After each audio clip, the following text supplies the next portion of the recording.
नमस्कार दोस्तों, मैं रविंद्र कुमार और मेरे YouTube चैनल पर आप सभी का हार्दिक स्वागत। दोस्तों, प्रतिदिन की महत्वपूर्ण क्लासों के हिसाब से अपन यहाँ पे शाम को इवनिंग सेशंस में MCQ क्लास चला रहे हैं सेकंड पेपर से संबंधित। लेकिन उससे पहले अगर आप चैनल पर पहली बार विजिट कर रहे हैं तो आर के फिजिकल एजुकेशन क्लासेस को आप सब्सक्राइब कर ले और बेल आइकन को प्रेस कर ले ताकि प्रतिदिन की महत्वपूर्ण क्लासों का नोटिफिकेशन आपको प्राप्त होता रहे।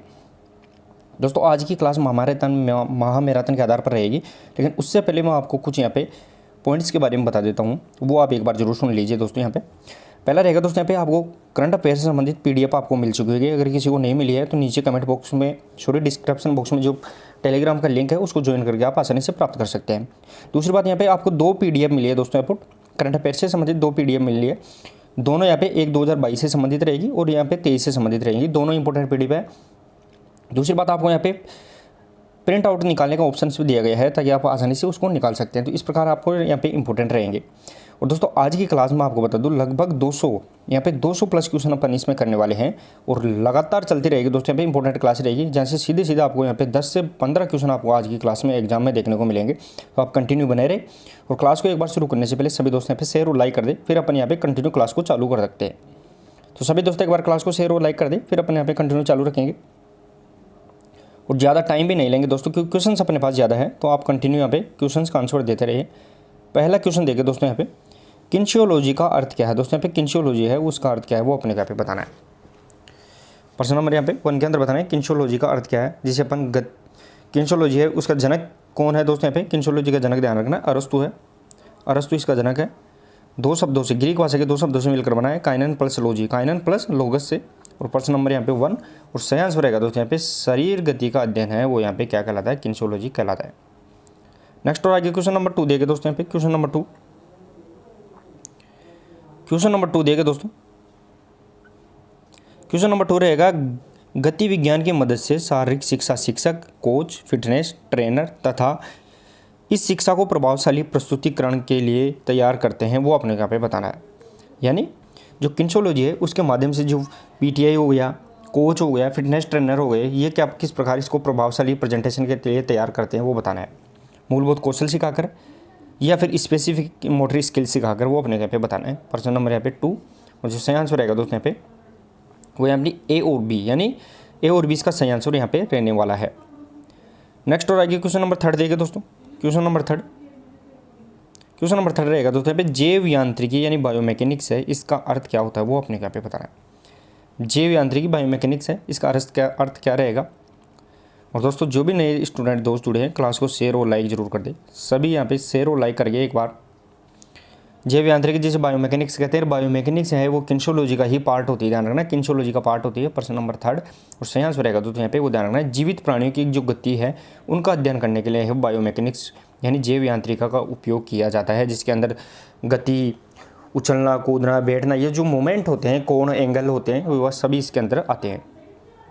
नेक्स्ट और आगे क्वेश्चन नंबर 4 देखिए दोस्तों। क्वेश्चन नंबर 4 रहेगा त्वरण यानी एक्सेलरेशन की इकाई क्या होती है। दोस्तों, यहाँ पे जो न्यूटन का दूसरा नियम है, न्यूटन का प्रथम नियम अपन जड़त्व के नियम नाम से जानते हैं, दूसरा संवेग या त्वरण का नियम के नाम से जानते हैं।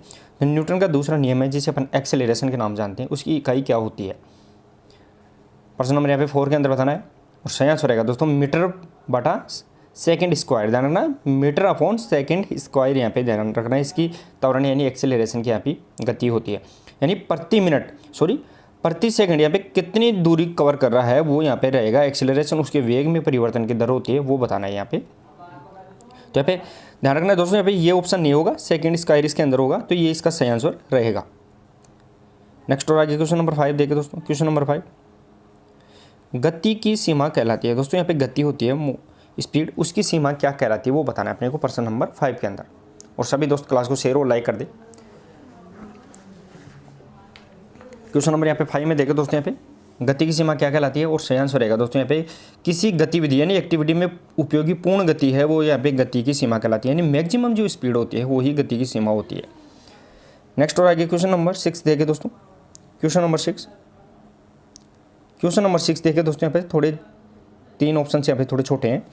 बायोमैकेनिकल सिद्धांत यानी थ्योरी के जो उपयोग का मूल्यांकन किया जाता है वो किससे किया जाता है। बायोमैकेनिकल जो सिद्धांत है उसका अपन मूल्यांकन है वो किस प्रकार करते हैं वो बताना अपने को। प्रश्न नंबर यहाँ पे 6 इंपॉर्टेंट रहेगा दोस्तों, यहाँ पे बायोमैकेनिकल उनके जो सिद्धांत हैं उनका उपयोग अपन मूल्यांकन है वो किस प्रकार करते हैं। प्रश्न नंबर 6 और जो सही आंसर रहेगा दोस्तों यहाँ पे वो ध्यान रखना है, ए और बी दोनों, यानी प्रतिष्ठात्मक रूप से और परिणात्मक रूप से, क्वांटिटिव और यहाँ पे डिस्टिंक्टिव दोनों यहाँ पे रहेंगे दोस्तों। यहाँ पे सही आंसर रहेगा अपना यहाँ पे वो ध्यान रखना है, ए और बी इसका सही आंसर रहेगा। नेक्स्ट और आगे क्वेश्चन नंबर 7 देखें दोस्तों।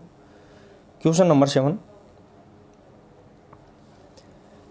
रहेगा दोस्तों यहाँ पे, मानव शरीर में पाई जाने वाली अस्थियों के प्रकार है। हड्डियाँ, यानी मानव शरीर के अंदर जो हड्डियाँ पाई जाती हैं 206 हड्डियाँ होती है दोस्तों, आपको ध्यान रखना है।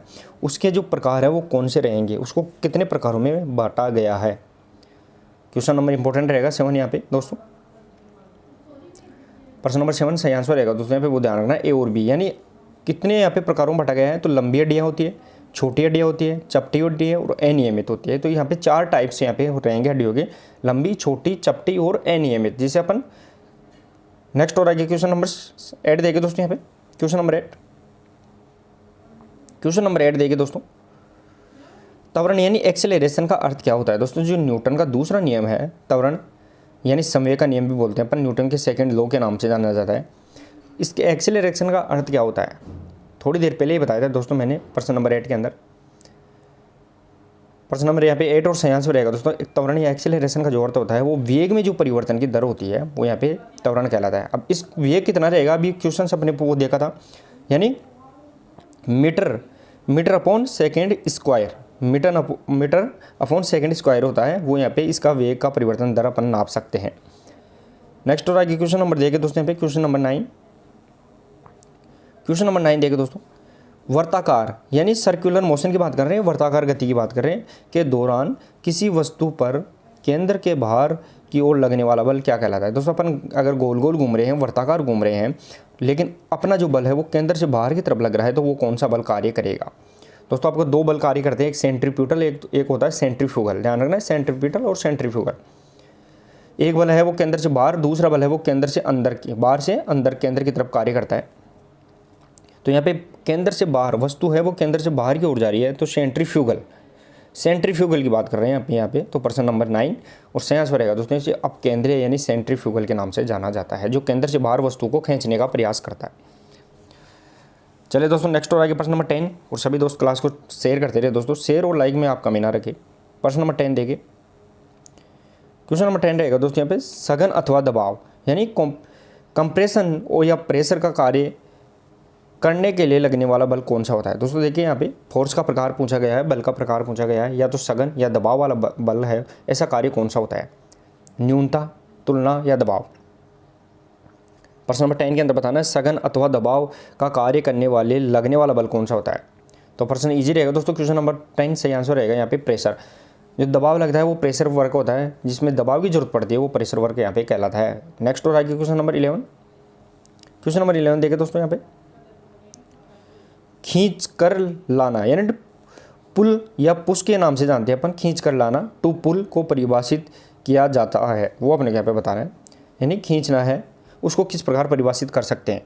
तरल बल जो गति का प्रतिरोध करने में कार्य करता है, ठोस बल जो गति का प्रतिरोध कार्य करता है, या फिर ए और बी दोनों बताना है अपने यहाँ पे। प्रश्न नंबर 11 के अंदर बताना है और सही आंसर रहेगा दोस्तों खींच कर लाना को परिभाषित किया जा सकता है, तो वो अपने यहाँ पे ध्यान रखना है, तरल बल जो गति का प्रतिरोध करने में सहायता करता है, गति का प्रतिरोध है उसको करने में सहायता करता है, वो अपने यहाँ पे ध्यान रखना है। नेक्स्ट और आगे क्वेश्चन नंबर 12 देखिए दोस्तों यहाँ पे। क्वेश्चन नंबर 12, बल निम्न में से संबंधित है, बल यानी फोर्स है वो किस प्रकार संबंधित है, वो अपने यहाँ पे बताना है, यानी बल किसे कहते हैं दोस्तों। अगर आज तक आपने बहुत पहले से मैं आपको बता रहा हूँ, वैसे अगर बहुत पहले से अगर आप आगे फिजिकल एजुकेशन से संबंधित थ्योरी की क्लासेस देखते हैं तो ऐसे क्वेश्चंस आप बहुत आसानी से चुटकियों के अंदर हल करते हैं, लेकिन अब वो टाइम नहीं है अपने को, अब तो सीधा यहाँ पे एमसीक्यूज के अंदर आना है। तो यहाँ पे क्वेश्चन नंबर 12 देखे दोस्तों यहाँ पे, प्रश्न नंबर 12 और सही आंसर रहेगा दोस्तों यहाँ पे उपरोक्त सभी। बल किसे कहते हैं, तो बल का मतलब होता है पुल एंड पुश, फोर्स और थ्रोविंग, यानी सभी है वो यहाँ पे बल के प्रकार रहेंगे दोस्तों। नेक्स्ट और आगे क्वेश्चन नंबर 13 देखे दोस्तों यहाँ पे। क्वेश्चन नंबर 13, एक धुरी जिसे अपन एक्सेस के नाम से जानते हैं, जिसके चारों ओर घूर्णन यानी रोटेशन होता है, तो क्या कहलाता है। देखिए दोस्तों यहाँ पे एक धुरी है, मान लो कोई भी एक पॉइंट है, इस पॉइंट के चारों तरफ अगर रोटेशन हो रहा है तो वो कौन सी गति यहाँ पे कहलाएगी, वो बताना है, घर्षण, तल या फिर बल। प्रश्न नंबर यहाँ पे 13 के अंदर बताना है, थोड़ा सा दिमाग लगा के बताना है दोस्तों आप।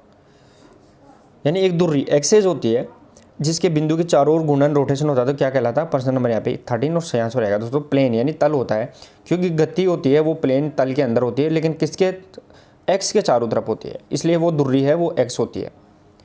नेक्स्ट और आगे क्वेश्चन नंबर 14 देखें दोस्तों। एक वस्तु की गति को प्रतिरोध कहलाता है, वो अपने यहाँ पे बताना है। एक वस्तु है उसकी गति का प्रतिरोध है वो, उससे अपन किस नाम से जानते हैं दोस्तों। यहाँ पे गति करना चाहती है वस्तु, लेकिन उसका प्रतिरोध कर रहे हैं अपन, तो वो कौन सी अवस्था कहलाएगी वो बताना है प्रश्न नंबर 14 के अंदर। और सही आंसर रहेगा दोस्तों यहाँ पे, वो यहाँ पे ध्यान रखना है घर्षण, फ्रिक्शन यानी होता है, घर्षण होता है, वो गति को यहाँ पे गति करने में बाधा पैदा करता है, प्रतिरोध पैदा करता है। नेक्स्ट और आगे प्रश्न नंबर 15 देगा दोस्तों। एक वस्तु के पदार्थ यानी मैटर की मात्रा में शामिल क्या है, वो अपने क्या पे बताना है। वस्तु की मात्रा के अंदर क्या शामिल है, परिणाम, वजन या मैग्नेस प्रभाव या उपरोक्त में से कोई नहीं। एक वस्तु के पदार्थ उसकी मात्रा में क्या शामिल होता है, प्रश्न नंबर 15 के अंदर बताना है। और क्लास को भी शेयर करते रहना दोस्तों। यहाँ पे सभी दोस्त जो भी नए जुड़ते हैं क्लास को शेयर कर दिया करो दोस्तों। यहाँ पे सबसे पहला काम अपने को क्लास में एंट्री लेते हैं, यहाँ पे क्लास को शेयर और लाइक करना है। प्रश्न नंबर यहाँ पे 15 और जो सही आंसर रहेगा दोस्तों यहाँ पे वो ध्यान रखना है परिमाण। जो परिणाम होता है यहाँ पे क्वांटिटी होती है, वो यहाँ पे ध्यान रखना है कि सभी वस्तु है जो वस्तु इसकी मात्रा होती है। नेक्स्ट और आगे प्रश्न नंबर 16 देखें दोस्तों। यहाँ पे क्वेश्चन नंबर 16 देखिए दोस्तों, क्वेश्चन नंबर 16 रहेगा अपना, द्रव्यमान यानी मास और वेग यानी वेलोसिटी का गुणनफल है वो क्या कहलाता है, वो अपने यहाँ पे बताना है। देखिए दोस्तों यहाँ पे क्वेश्चन पूछा जाता है यहाँ पे, यानी मास जो द्रव्यमान और जो वेलोसिटी है इसका गुणनफल है वो क्या कहलाता है, प्रश्न नंबर 16 के अंदर बताना है। यहाँ पे इजी रहेगा दोस्तों। यहाँ पे क्वेश्चन थोड़ा सा अगर आपने दिमाग लगाया है तो मास मल्टीप्लाई वेलोसिटी यानी वेग होता है, वेग किसे कहते हैं, संवेग। जो वेग में परिवर्तन की दर है उसे अपन संवेग के नाम से जानते हैं। तो प्रश्न नंबर यहाँ पे 16 और सही आंसर रहेगा दोस्तों यहाँ पे संवेग यानी मोमेंट के नाम से जाना जाता है। तो यहाँ पे मोमेंट है, संवेग है, वो किसे कहेंगे, वो मास मल्टीप्लाई वेलोसिटी के गुणनफल को कहेंगे। नेक्स्ट और आगे प्रश्न नंबर 17 देखो दोस्तों। यहाँ पे क्वेश्चन नंबर 17, जो कार्य हो चुका है उसको करने की दर कहलाती है दोस्तों। जो कार्य कंप्लीट अपन कर चुके हैं उसकी दर क्या कहलाती है वो बताना है। फोर्स, शक्ति या सामर्थ्य या फिर कै और खे दोनों। कुल मिला के कार्य को अपन किस प्रकार देख सकते हैं, फोर्स मल्टीप्लाई यहाँ पर किस प्रकार देख सकते हैं, 17 के अंदर बताना है। जो कार्य या वर्क हो चुका है उसकी करने की दर क्या कहलाती है। तो प्रश्न नंबर यहाँ पे 17 और जो सेंस हो रहेगा तो यहाँ पे उसे अपन शक्ति या पावर के नाम से जानते हैं, उसे अपन शक्ति या पावर के नाम से जानते हैं। नेक्स्ट और आगे प्रश्न नंबर 18 देखिए दोस्तों। गुरुत्व केंद्र यानी सेंटर ग्रेविटी की बात कर रहे हैं अपन यहाँ पे, किसके लिए आवश्यक होती है, यानी जो सीजी होती है, सेंटर ऑफ ग्रेविटी होती है, गुरुत्व केंद्र होता है, वो किसके लिए आवश्यक होती है, संतुलन के लिए, ऊंचाई के लिए, फ्रिक्शन घर्षण के लिए, उपरोक्त में से कोई के लिए। इजी रहेगा दोस्तों। यहाँ पे क्वेश्चन नंबर 18 थोड़ा सा भी अगर आपने दिमाग लगाया है, जो सेंटर ऑफ ग्रेविटी होती है वो यहाँ पे क्या प्रदान करती है, तो अपने को बैलेंस प्रदान करती है, संतुलन प्रदान करती है। सीजी जितने आधार के नज़दीक होगी उतना ही संतुलन ज़्यादा अपने को मिलेगा दोस्तों, यहाँ पे ध्यान रखना है। नेक्स्ट और आगे क्वेश्चन नंबर 19, क्वेश्चन नंबर 19 देखो दोस्तों। यानी घूर्णन, रोटेशन व गति स्पीड की प्रवृत्ति है वो क्या प्रभाव, मुख्य प्रभाव क्या कहलाता है। देखिए दोस्तों दोबारा से देखिए, यानी घूर्णन व गति की प्रवृत्ति है का मुख्य प्रभाव क्या कहलाता है। यानी रोटेशन और स्पीड हो गई, उसकी जो टेंडेंसी है उसका प्रभाव क्या कहलाएगा। प्रश्न नंबर यहाँ पे 19 के अंदर बताना है दोस्तों यहाँ पे। और सही आंसर रहेगा दोस्तों यहाँ पे बल आघूर्णन यानी ट्रोक्यू फोर्स कहलाएगा, यानी बल आघूर्णन है वो इसका सही आंसर रहेगा। नेक्स्ट और आगे क्वेश्चन नंबर 20 देखें दोस्तों। क्वेश्चन नंबर 20, बल एवं दूरी का गुणांक क्या कहलाता है। बल एवं दूरी की बात कर रहे हैं अपन यहाँ पे, फोर्स एंड डिस्टेंस का मल्टीप्लाई है वो क्या कहलाता है। यानी फोर्स मल्टीप्लाई डिस्टेंस है उसका यहाँ पे इजिकल टू क्या कहलाएगा वो बताना है अपने को यहाँ पे। प्रश्न नंबर यहाँ पे 20 के अंदर बताना है दोस्तों यहाँ पे। और सही आंसर रहेगा दोस्तों यहाँ पे कार्य, यानी वर्क होता है वो किसका गुणांक कहलाता है। तो बल गुणा दूरी बराबर क्या होता है, वो कार्य कहलाता है, वो अपने यहाँ पे ध्यान रखना है। नेक्स्ट और आगे क्वेश्चन नंबर 21 देखें दोस्तों। मानव शरीर के ढांचों के मापन का अध्ययन क्या कहलाता है। यानी मेजरमेंट ऑफ स्ट्रक्चर की बात कर रहे हैं अपन यहाँ पे, वो क्या कहलाता है। मानव शरीर का जो ढांचा है उसको यहाँ पे अध्ययन वो क्या कहलाता है। एंथ्रोपोमेट्री, फिजियोलॉजी, फार्माकोलॉजी या फिर एंथ्रोपोलॉजी। प्रश्न नंबर 21 के अंदर बताना है। मानव शरीर का ढांचा का जो मेजरमेंट होता है वो इससे अपन स्किल फोल्ड कैलिपर के साथ साथ यहाँ पे किसके नाम से जानते हैं, वो एंथ्रोपोमेट्री के नाम से जाना जाता है। पर्सन नंबर यहाँ पे 21 और सही आंसर रहेगा दोस्तों यहाँ पे एंथ्रोपोमेट्री के नाम से जाना जाता है। नेक्स्ट और आगे क्वेश्चन नंबर 22 देगा दोस्तों, गुरुत्वाकर्षण के कारण किसी वस्तु के परिणाम, गुरुत्वाकर्षण के कारण किसी वस्तु के परिमाण में त्वरण उत्पन्न होना क्या कहलाता है। यानी अगर गुरुत्वाकर्षण बल के प्रभाव के कारण किसी वस्तु के परिमाण यानी क्वांटिटी की बात कर रहे हैं अपन, यहाँ क्वांटिटी में अगर परिवर्तन आ जाता है तो उसे अपन किस नाम से जानते हैं। पर्सन नंबर यहाँ पे 22 के अंदर बताना है। पर्सन नंबर यहाँ पे 22 और सही आंसर रहेगा दोस्तों यहाँ पे उसे किस नाम से जाना जाता है। उत्पन्न क्या होता है यहाँ पे यहाँ पे वजन यानी वेट यहाँ पे उत्पन्न यानी कहलाता है। नेक्स्ट और आएगा क्वेश्चन नंबर 23। क्वेश्चन नंबर 23 देखे दोस्तों यहाँ पे एक बाहरी बल यानी एक्सटर्नल फोर्स की बात कर रहे हैं अपन यहाँ पे, जो शरीर द्वारा किए गए कार्य में लगता है क्या कहलाता है। देखिए दोस्तों यहाँ पे दोबारा से, एक बाहरी बल जो शरीर द्वारा किए गए कार्य में लगता है क्या कहलाता है वो बताना है अपने को यहाँ पे। बाह्य बल, बाह्य कार्य, बाह्य परिमाण या फिर उपरोक्त में से कोई नहीं। 23 के अंदर बताना है। पर्सन नंबर यहाँ पे 23 और सही आंसर रहेगा दोस्तों बाह्य यानी एक्सटर्नल फोर्स कहलाता है, यानी जो शरीर के द्वारा जो कार्य किया जाता है वो बाह्य बल कहलाता है, एक्सटर्नल फोर्स कहलाता है। नेक्स्ट और आगे क्वेश्चन नंबर 24 देगा दोस्तों यहाँ पे। क्वेश्चन नंबर 24, वह बल जो दो सतहों के मध्य परस्पर प्रतिरोध उत्पन्न करने लगता है तो एक दूसरे पर आरोपित करता है तो क्या कहलाता है। इजी रहेगा दोस्तों यहाँ पे, एक दूसरे पर जो परस्पर जो प्रतिरोध कर रहा है, उत्पन्न कर रहा है घर्षण, वो कौन सा बल यहाँ पे कहलाएगा। पर्सन नंबर 24 के अंदर बताना है यहाँ पे। चले दोस्तों यहाँ पे क्वेश्चन नंबर 24 और सही आंसर रहेगा दोस्तों इसे अपन फ्रिक्शन फोर्स के नाम से जानते हैं, यानी घर्षण बल के नाम से जानते हैं। वो अपने यहाँ पे ध्यान रखना, दो वस्तुओं के मध्य जो बल कार्य करता है वो यहाँ पे घर्षण बल कार्य करता है। नेक्स्ट और आगे क्वेश्चन नंबर 25 देखे दोस्तों यहाँ पे। क्वेश्चन नंबर 25, क्वेश्चन नंबर 25 रहेगा दोस्तों यहाँ पे। संक्षिप्त में आइसोकाइनेटिक की परिभाषा क्या है। दोस्तों यहाँ पे तीन प्रकार की आपने शक्तियाँ देखी, आइसोमेट्रिक, आइसोटोनिक और आइसोकाइनेटिक। यानी आइसोमेट्रिक स्थिर, आइसोटोनिक गतिशील और आइसोकाइनेटिक क्या होते हैं वो अपने यहाँ पे बताना है। 25 के अंदर बताना है दोस्तों यहाँ पे।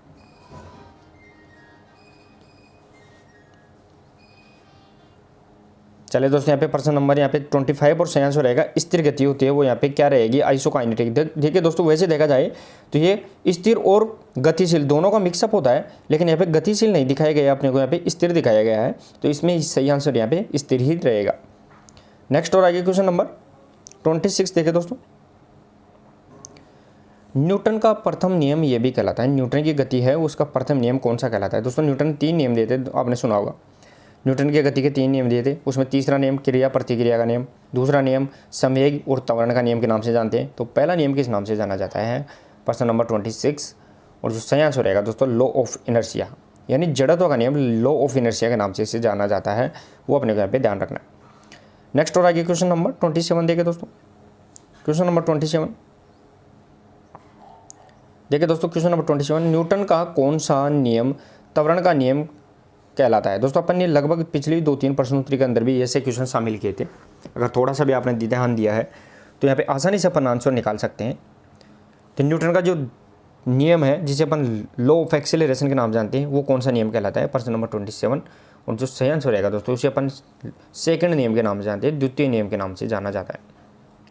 नेक्स्ट और आगे क्वेश्चन नंबर 28 देखें दोस्तों। यहाँ पे घूर्णन यानी रोटेशन की बात कर रहे हैं अपन यहाँ पे। घूर्णन को नापने में प्रयुक्त किए जाने वाले उपकरण क्या कहलाता है। दोस्तों कोई वस्तु मान लो घूर्णन कर रही है, रोटेशन कर रही है, यहाँ पे घूर्णन कर रही है, उसको जो मापने के लिए मेजर करने के लिए कौन सा यहाँ पे इक्विपमेंट्स उपयोग करते हैं। डायनोमोमीटर, पोटेंशियोमीटर, स्टेडियोमीटर या फिर गोनियोमीटर। 28 के अंदर बताना है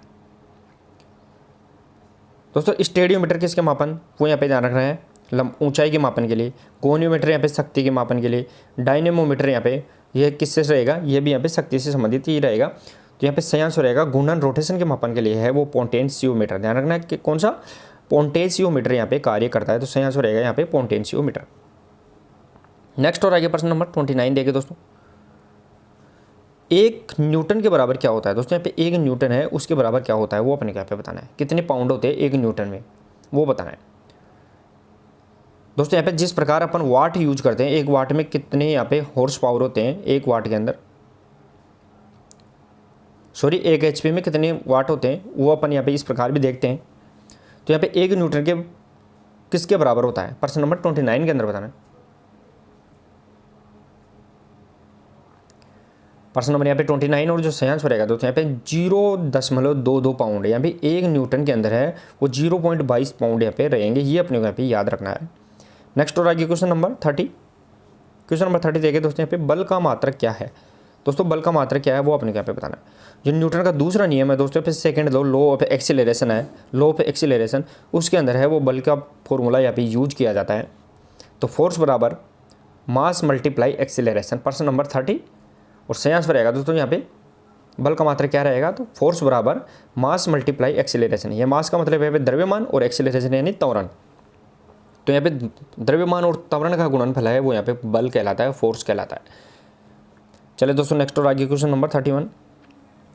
क्वेश्चन नंबर 31 देखिए दोस्तों, किसी भी प्रेरक कार्य को पूर्ण रूप से संपन्न करने के लिए मिली जुली मांसपेशियों द्वारा किया गया गामा कार्य क्या कहलाता है? देखिए दोस्तों दोबारा से देखिए एक बार, किसी भी प्रेरक कार्य को पूर्ण रूप से संपन्न करने के लिए जो मिली जुली मांसपेशियां होती है उसके द्वारा जो किया गया गामा कार्य वो क्या कहलाता है? एनर्जी, एलिमेंट्री, वेक्टर या सहक्रियता यानी सिंक्रेजी की बात कर रहे हैं अपन यहाँ पे। प्रश्न नंबर यहाँ पे 31 के अंदर बताना है और सही आंसर रहेगा दोस्तों अपने सहकर्मिता के नाम से जाना जाता है। इसे सहकर्मिता के नाम से जाना जाता है, यानी जो भी मांसपेशियां मिलकर कार्य करती है सभी वो सहकर्मिता के नाम से जाना जाता है। नेक्स्ट और आगे क्वेश्चन नंबर 32 देखिए दोस्तों, यहाँ पे मानव कार्पस में कितनी यहाँ पे अस्थियां होती है? कार्पस की बात कर रहे हैं अपन यहाँ पे दोस्तों, यहाँ पे कार्पस बोल सकते हैं, कार्पल बोल सकते हैं अपन इसे। तो मानव की जो कार्पल होती है इसमें कितनी होती है? मेटाकार्पल में कितनी होती है? टार्सल होता है और एक मेटाटार्सल होता है। सबसे पहले तो आपको बता दूं कार्पल कहाँ होता है, तो हाथ की जो हड्डियाँ होती है वो कार्पल के अंदर आएगी, कलाई की। प्रश्न नंबर यहाँ पे 32 के अंदर बताना है और सही आंसर रहेगा दोस्तों 8। कार्पल्स के अंदर होती है वो 8 हड्डियाँ होती है। मान लो ये अपना हाथ होता है दोस्तों, यहाँ पे ये अपना हाथ हो गया और यहाँ से अपनी ये अंगुलियाँ वाला पोर्शन आ गया, तो ये अपनी यहाँ पे 5 तो मेटाकार्पल और यहाँ पे होती है वो कार्पल होती है जो 4-4 की जोड़ी के अंदर पाई जाती है, यानी एक हाथ के अंदर 8, दूसरे हाथ में 8, यानी टोटल यहाँ पे दोनों हाथों में 16 कार्पल पाई जाती है। नेक्स्ट हो रहा है क्वेश्चन नंबर 33।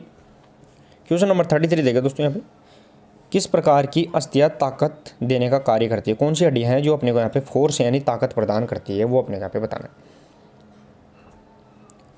क्वेश्चन नंबर 33 के अंदर बताना है और जो सही आंसर रहेगा दोस्तों यहाँ पे वो ध्यान रखना है, लंबी हड्डियाँ यानी लॉन्ग बोन होती है वो शरीर के अंदर है वो ताकत प्रदान करती है, और लंबी हड्डियाँ है वो शरीर के अंदर है वो लीवर का कार्य करती है। ध्यान रखना, लीवर यानी उत्तोलक का कार्य भी करती है। नेक्स्ट और आगे क्वेश्चन नंबर 34, हड्डियों का घनत्व है ज़्यादा किस में होता है? हड्डियों का जो घनत्व मतलब डेंसिटी की बात कर रहे हैं अपन यहाँ पे, तो हड्डियों का घनत्व वो सबसे ज़्यादा किस में रहेगा? पुरुष में, महिला में या दोनों में? ये दोनों में से कोई नहीं। 34 के अंदर बताना है दोस्तों यहाँ पे और सही आंसर रहेगा दोस्तों पुरुष। हड्डियों का जो घनत्व है डेंसिटी है वो यहाँ पे पुरुषों के अंदर सबसे ज़्यादा पाई जाती है।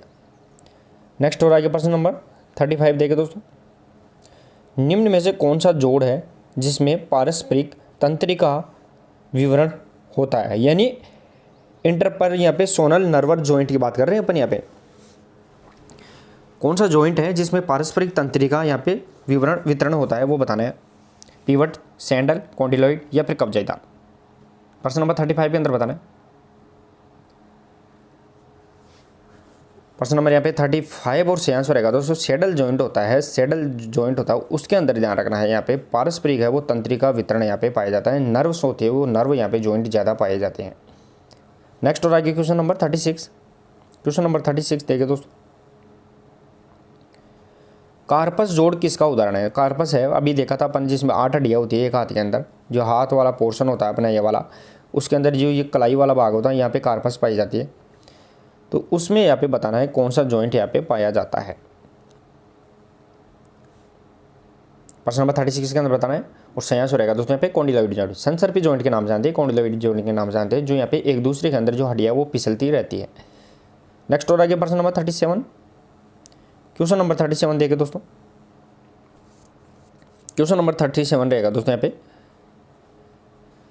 निम्न में से कौन सा तल यानी प्लेन है वो जो मानव शरीर को ऊपरी और निचले भाग में विभाजित करता है? कौन सा प्लेन है दोस्तों? 3 प्लेन होते हैं और 3 यहाँ पे एक्स होते हैं, सेजिटल, फ्रंटल और हॉरिजॉन्टल, और सेजिटल, फ्रंटल और ट्रांसवर्स यहाँ पे एक्स होते हैं। तो ये 3 प्लेन और 3 यहाँ पे एक्स होते हैं। तो शरीर है, मान लो ये अपना शरीर है, ये अपना शरीर वाला पोर्शन हो गया दोस्तों, ये अपना यहाँ पे ये अपने पैर हो गए। तो यहाँ पे ऊपर और नीचे की बात कर रहा है, यहाँ पे आधा ऊपर आधा नीचे। प्रश्न नंबर यहाँ पे 37 के अंदर बताना है। और जो सही आंसर रहेगा दोस्तों यहाँ पे 37 के अंदर, वो अनुप्रस्थ तल यानी ट्रांसवर्स जो प्लेन होता है वो ध्यान रखना है। यहाँ पे शरीर को आधा ऊपर और आधा नीचे के अंदर डिवाइड करता है। नेक्स्ट और आगे क्वेश्चन नंबर 38। क्वेश्चन नंबर 38 देखिए दोस्तों, निम्न में से किस अस्थि को छोड़कर सभी कोणीय संधि पाई जाती है? कौन सी हड्डी है जिसको छोड़कर सिर्फ बाकी के अंदर सभी में कोणीय संधि यानी एंगुलर जॉइंट पाया जाता है, वो बताना है। एंगुलर का मतलब यहाँ पे कोणीय की बात कर रहे हैं अपन यहाँ पे। प्रश्न नंबर यहाँ पे 38 के अंदर बताना है दोस्तों यहाँ पे, और सही आंसर रहेगा 38 के अंदर, वो ध्यान रखना है यहाँ पे स्कैपुला। स्कैपुला होती है दोस्तों यहाँ पे, एक क्लेविकल होती है, स्कैपुला होती है, वो कंधे के अंदर पाई जाती है। ये अपना सिर है और सिर के अंदर ये अपने कंधे वाले जॉइंट, लेकिन ये पीठ का पीछे, पीठ के पीछे की बात कर रहे हैं, वो कंधे के पीछे वाला भाग यहाँ पे पाई जाती है, वो स्कैपुला हड्डी पाई जाती है। उसमें कोई मूवमेंट ज़्यादा नहीं होता, बल्कि सभी के अंदर यहाँ पे मूवमेंट होता है। तो यहाँ पे ये कोणीय हड्डियाँ यहाँ पे जॉइंट पाई जाती हैं। नेक्स्ट और आगे क्वेश्चन नंबर 39 देखिए दोस्तों, अग्रभुजा यानी फ्रंट आर्म की बात कर रहे हैं कि प्रमुख हड्डियाँ कौन सी है, अग्रभुजा की हड्डियाँ कौन सी है वो बताना है। ह्यूमरस, फीमर, रेडिस, अल्ना, या फिर अल्ना फ्लेंजिज, या फिर रिस्ट बोन या फ्लेंजिज। 39 के अंदर बताना है। थोड़ा सा दिमाग लगाते हैं तो आप आसानी से आंसर निकाल सकते हैं दोस्तों। अग्रभुजा की बात कर रहे हैं अपन यहाँ, यानी फ्रंट आर्म, एक होता है फोर आर्म, एक होता है अपर आर्म, यहाँ पे फ्रंट आर्म की बात कर रहे हैं। यानी जो कंधे से ऊपर का हिस्सा है ये अपना कोनी का जॉइंट आ गया, फिर ये अपना फोर आर्म, और ये अपना यहाँ पे हाथ वाला पोर्शन आ गया। तो इसमें कौन सी हड्डियाँ पाई जाती है? तो सही आंसर रहेगा दोस्तों पे रेडिस और अल्ना। रेडिस और अल्ना होती है दोस्तों पे, वो यहाँ पे अग्रभुजा यानी फ्रंट आर्म में पाई जाती है। नेक्स्ट और आगे प्रश्न नंबर 40। क्वेश्चन नंबर 40 देखें, किसी धावक की स्थिति यानी सेट आदेश के दौरान कैसी होती है? दोस्तों अपन धावक पोजीशन ले लेता है, और उसके अंदर जैसे ही जो सेट की आवाज़ आती है तो खिलाड़ी कौन सी स्थिति में आ जाता है वो बताना है अपने को। प्रश्न नंबर यहाँ पे 40 और जो सही आंसर रहेगा दोस्तों यहाँ पे अनस्टेबल इक्विलिब्रियम यानी अस्थिर अवस्था पाई जाती है। वहाँ पे स्थिर नहीं होता खिलाड़ी, बल्कि अस्थिर होता है, क्योंकि कभी भी गन फायर होगा तो वो यहाँ से भागेगा, तो यहाँ पे अस्थिर अवस्था रहेगी। नेक्स्ट और आगे प्रश्न नंबर 41, कौन से प्रकार का तंतु लंबी अवधि की गतिविधियों में थकान का विरोध करने में सक्षम है? यानी कौन सा तंतु है जो लंबी अवधि के कार्य कर रहे हैं फिर भी वो अपने को यहाँ पे करते रहने, कार्य करने के लिए प्रेरित करता रहता है, यानी सहनशीलता अपने के अंदर डेवलप करता है? कौन सा तंतु रहेगा दोस्तों? फाइबर दो प्रकार के होते हैं, रेड फाइबर और वाइट फाइबर। रेड फाइबर होते हैं वो लंबी दूरी के कार्य करने के लिए, और जो वाइट फाइबर होते हैं वो तेज गति के कार्य करने के लिए रहते हैं। तो प्रश्न नंबर 41 और सही आंसर रहेगा दोस्तों यहाँ पे मंद स्पून है, जिसे स्लो ट्विच फाइबर के नाम से जानते हैं, जिसे अपन रेड फाइबर के नाम से जानते हैं, वो यहाँ पे कार्य करेगा। नेक्स्ट और आगे प्रश्न नंबर 42, जो मांसपेशियां जोड़ों को मोड़ने का कार्य करती है उसे अपन किस नाम से जानते हैं? मांसपेशियां कौन सी मसल्स है जो जोड़ को मोड़ने का कार्य करती है?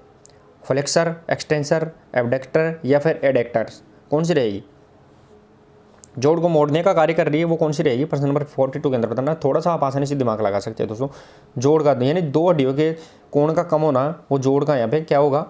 मोड़ने का कार्य। दो हड्डियाँ आपस में पास में आएगी तो जोड़ का कम होना होता है, तो उसे अपन फ्लेक्सर के नाम से जानते हैं। तो सही आंसर रहेगा दोस्तों फिर फ्लेक्सर जो मसल्स होती हैं वो यहाँ पे जोड़ का मोड़ने का कार्य करती है। नेक्स्ट और आगे प्रश्न नंबर 43, साइनोवियल जोड़ कौन सा है दोस्तों? यहाँ पे साइनोवियल जोड़ है वो कौन सा है वो अपने को बताना दोस्तों। जॉइंट वैसे 3 प्रकार के होते हैं, चल, अचल और अल्पचल। चल, अचल और अल्पचल, जिसे अपन साइनोथोरिसिस, एम्फियोथोरिसिस और डायोथोरिसिस। तो प्रश्न नंबर यहाँ पे 43 जो सही आंसर रहेगा दोस्तों यहाँ पे स्वतंत्र मूवमेंट होता है, यानी इंडिपेंडेंट जो डायनेमिक होता है, फ्रीली मूवमेंट होता है, साइनोवियल जॉइंट कहलाता है, जिसे अपन चल जॉइंट के नाम से जानते हैं, वो यहाँ पे साइनोवियल जॉइंट कहलाता है। नेक्स्ट और आगे क्वेश्चन नंबर 44, निम्न में से कौन सी तंतुदार संधि है? तंतुदार की बात कर रहे हैं अपन यहाँ पे, फाइब्रस संधि की बात कर रहे हैं, वो कौन सी रहेगी? खोपड़ी की संधि, अंगुली की संधि, पसली की संधि या उपरोक्त सभी? प्रश्न नंबर 44 के अंदर बताना है। फाइब्रस जॉइंट कौन किस में पाए जाते हैं दोस्तों पे? तो सही आंसर रहेगा खोपड़ी, यानी जो अपने स्कल जॉइंट होते हैं, खोपड़ी के अंदर जो जॉइंट पाई जाती है वो फाइब्रस श्रेणी के आते हैं, उसमें नाम मात्र यानी न के बराबर गति उसमें होती है। नेक्स्ट और आगे प्रश्न नंबर 45, अग्रगामी यानी फॉरवर्ड और पश्चिमगामी यानी बैकवर्ड की समानार्थी क्या है वो अपने को यहाँ पे बताना है। अग्रगामी और पश्चिमगामी है, उसके समानार्थी है वो क्या रहेगा, यानी उसके जैसा कौन सा रहेगा यहाँ पे वो बताना है प्रश्न नंबर 45 के अंदर। प्रश्न नंबर यहाँ पे 45 और 46 रहेगा, आगे और पीछे डिवाइड होना है वो फॉरवर्ड और बैकवर्ड यहाँ पे कहलाता है, यानी आगे और पीछे डिवाइड होना फॉरवर्ड और बैकवर्ड यहाँ पे रहेगा। नेक्स्ट और आगे प्रश्न नंबर 46, उधर का शेरुका यानी लंबर वर्टिब्रा की संख्या यहाँ पे कितनी होती है वो अपने यहाँ पे बताना है, लंबर वर्टिब्रा प्रश्न नंबर 46 के अंदर। अब देखिए दोस्तों, यहाँ पे वर्टिब्री कॉलम होती है, मैं आपको पूरी बता देता हूँ। जो अपनी रीढ़ की हड्डी होती है उसे वर्टिब्री के नाम से अपन जानते हैं। तो उसके अंदर शुरू के अंदर 7 होती है वो सर्वाइकल, 12 यहाँ पे थोरेसिक, 5 इसमें लंबर, 5 इसमें सैक्रल और 4 इसमें कोएक्स के नाम से जानी जाती है। जो लास्ट वाली 5 से यानी लंबर और सैक्रल है वो जुड़ के यहाँ पे 2 हो जाती है लास्ट में। इस प्रकार टोटल देखें तो इसमें 33 होती है शुरू में, बाद में ये अपनी एडल्ट होने के बाद में 26 की संख्या में आ जाती है। तो इसमें देखा है अपने लंबर, तो यहाँ पे 5 रहेगी, प्रश्न नंबर 46 यहाँ से रहेगा, तो यहाँ पे 5 का शुरू।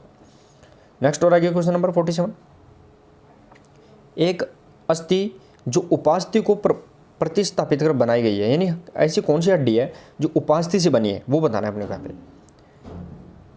दोस्तों हड्डी है वो बनने से पहले उपास्थि थी, यानी उपास्थि यानी कार्टिलेज थी, उसके बाद में वो हड्डी बन गई है, तो वो कौन सी हड्डी है ना कहलाएगी, प्रश्न नंबर यहाँ पे 47 के अंदर बताना है। और सही आंसर रहेगा दोस्तों यहाँ पे प्रश्न नंबर 47, यानी एक अस्थि जो उपास्थि को प्रतिस्थापित कर बनाई गई है उसे अपन किस नाम से क्या कहते हैं, तो वो प्रतिस्थापित हड्डी कहलाएगी, प्रतिस्थापित हड्डी के नाम जानिए। और ऐसी हड्डियाँ कौन सी रही, वो सिस्मोइड बोन है, वो ऐसा उदाहरण है। सिस्मोइड बोन यानी पटेला हो गया, सिस्मोइड बोन है वो इसका उदाहरण होती है। नेक्स्ट और आगे प्रश्न नंबर 48 देखे दोस्तों यहाँ पे, एक अस्थि जो संयोजी ऊतक यानी कनेक्टिव टिश्यू के परिवर्तन से बनी है वो अपने यहाँ पे बताना है।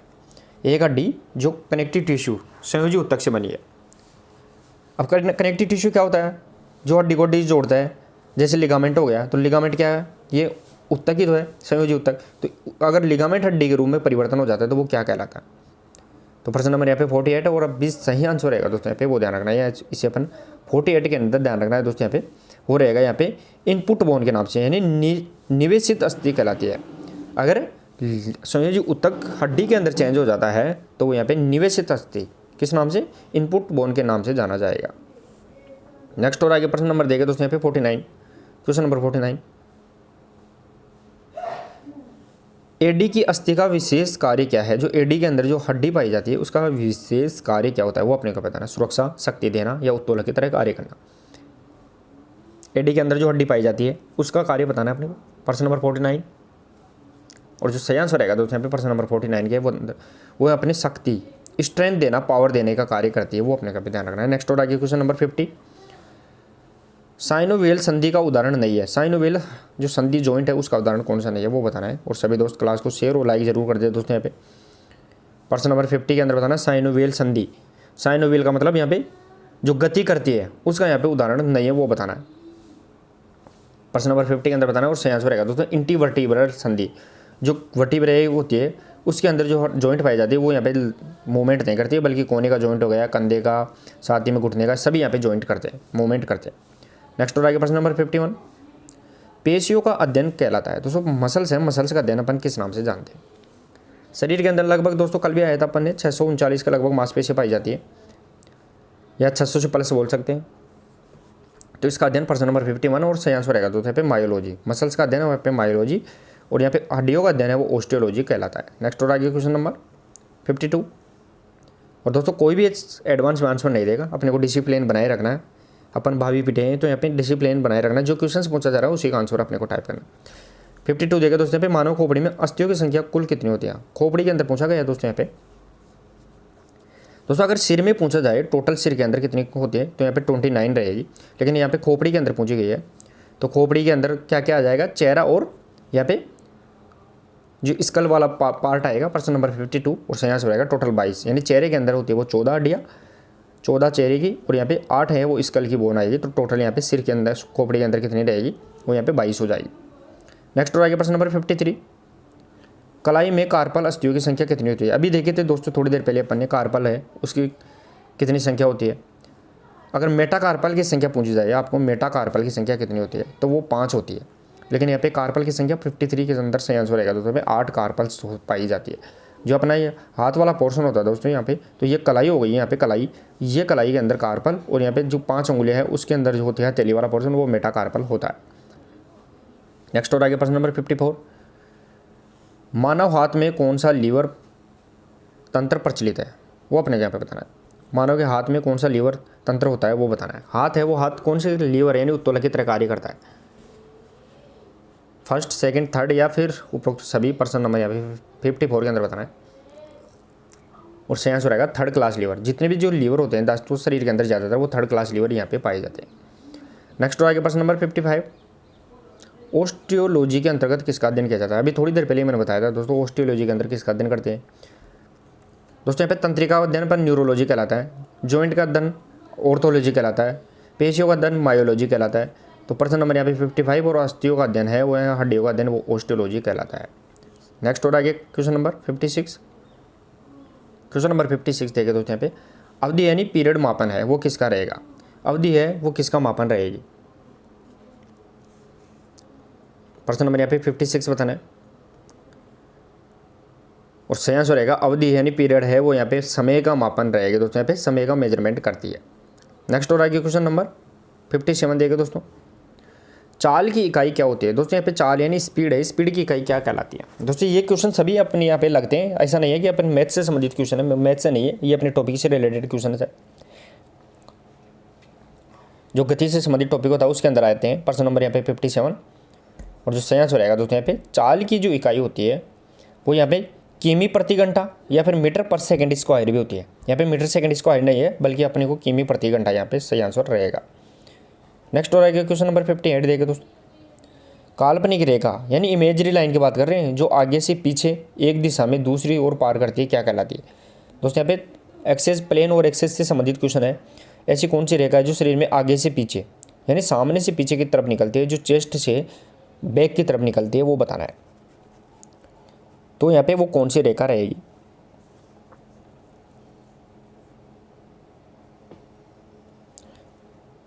प्रश्न नंबर यहाँ पे 58 के अंदर बताना है, और जो सही आंसर रहेगा तो यहाँ पे वो ध्यान रखना है। यहाँ पे सेजिटल तल, सेजिटल होता है वो यहाँ पे सामने से पीछे की तरफ निकलता है, और इसके समानांतर होता है वो ध्यान रखना फ्रंटल एक्स आता है निकलता है, जो साइड टू साइड निकलता है।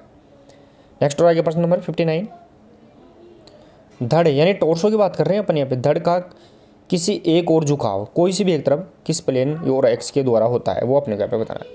यानी अपना शरीर है, ये अपना शरीर है, मान लो ये अपना शरीर हो गया और ये तो सीधा है, लेकिन ये अगर इस साइड झुक जाता है या फिर इस साइड झुक जाता है तो वो कौन से तो प्लेन और कौन से एक्स के कारण होता है।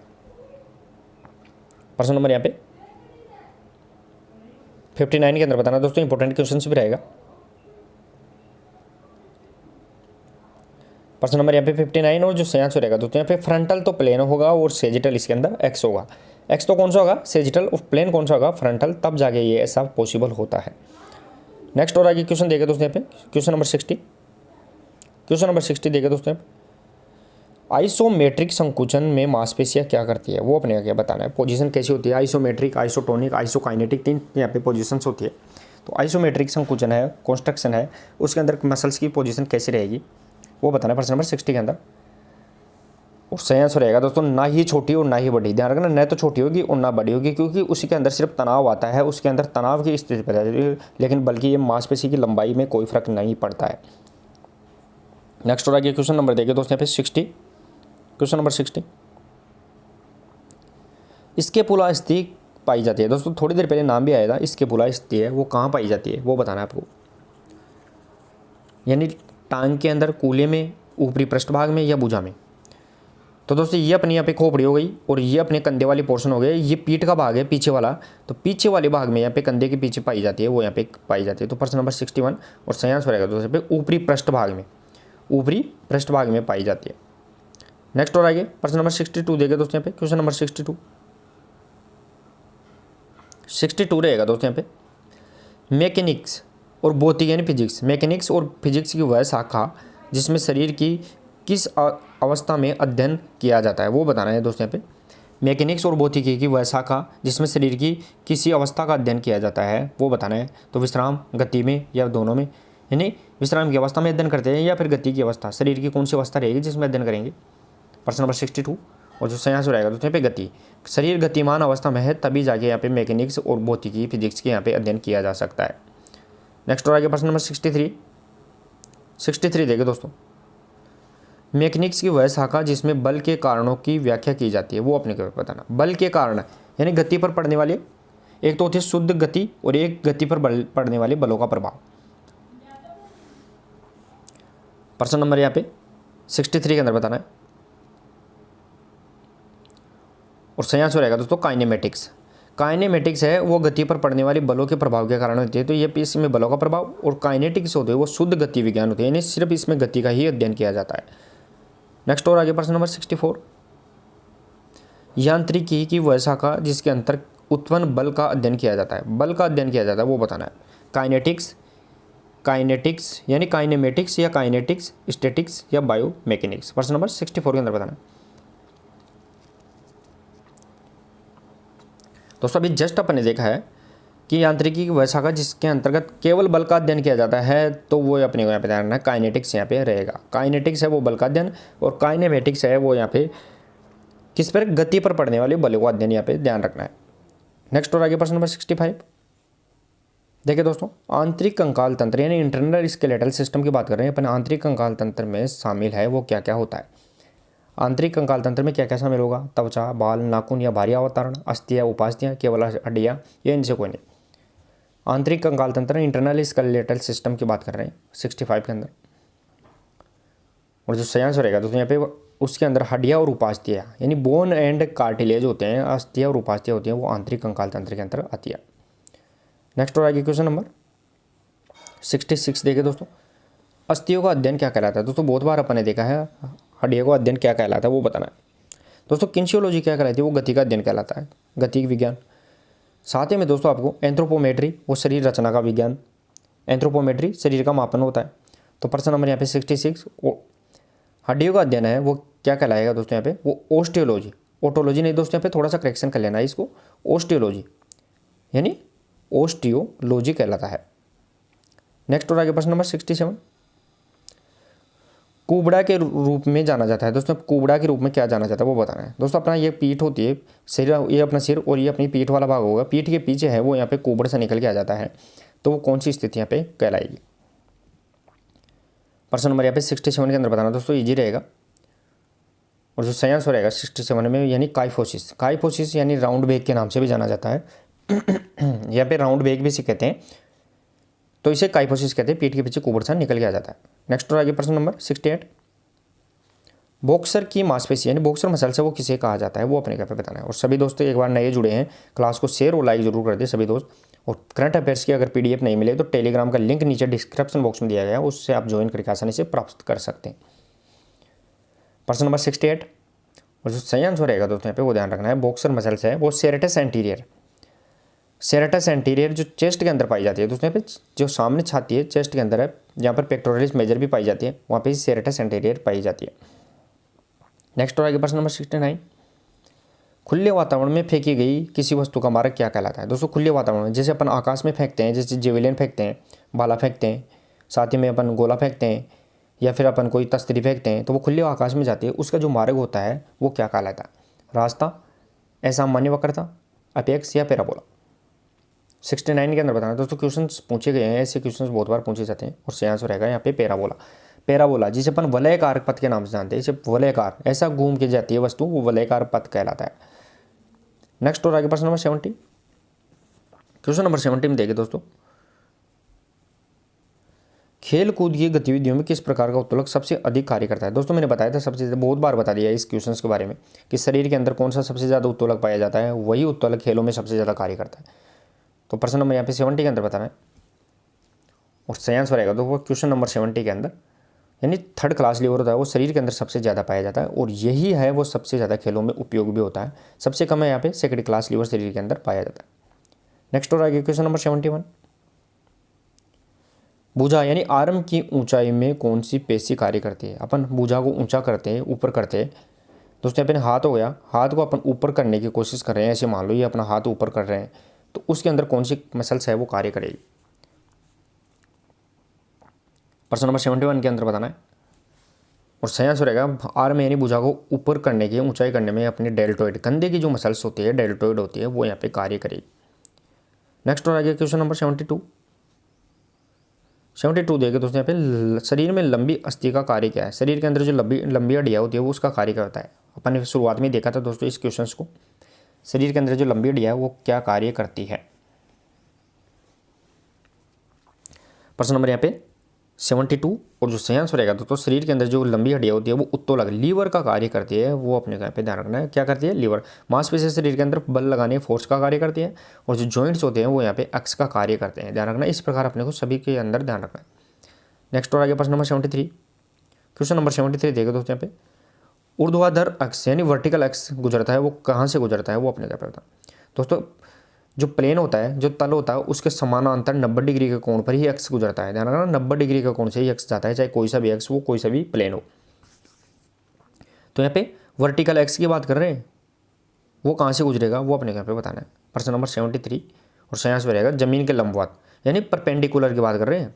जमीन के लंबवत यानी ऊपर से नीचे। अपना सिर है, मान लो ये अपना सिर है और ये अपने पैर हो गए, तो ऊपर से नीचे आएगा, ऐसे आएगा ऊपर से नीचे की तरफ, यानी सीधा नीचे, ऊपर से नीचे की तरफ या नीचे से ऊपर की तरफ है, वो यहाँ पे वर्टिकल रहेगा, परपेंडिकुलर रहेगा। नेक्स्ट और आगे क्वेश्चन नंबर 74 देखिए दोस्तों। क्वेश्चन नंबर 74, मानव शरीर की सबसे लंबी अस्थि कौन सी है। दोस्तों सबसे लंबी हड्डी है वो कौन सी है वो अपने घर पे बताना है। सबसे छोटी अस्थि कौन सी होती है, तो कान के अंदर पाई जाती है, जिसे अपन स्टेपीज के नाम से जानते हैं, स्टेपीज के नाम से जानते हैं कान में, लेकिन यहाँ पे सबसे लंबी पूछी गई है। और प्रश्न नंबर 74 और जो सही आंसर रहेगा दोस्तों यहाँ पे वो ध्यान रखना है। यहाँ पे जो फीमर होती है, जांघ के अंदर पाई जाती है, वो सबसे लंबी हड्डी होती है।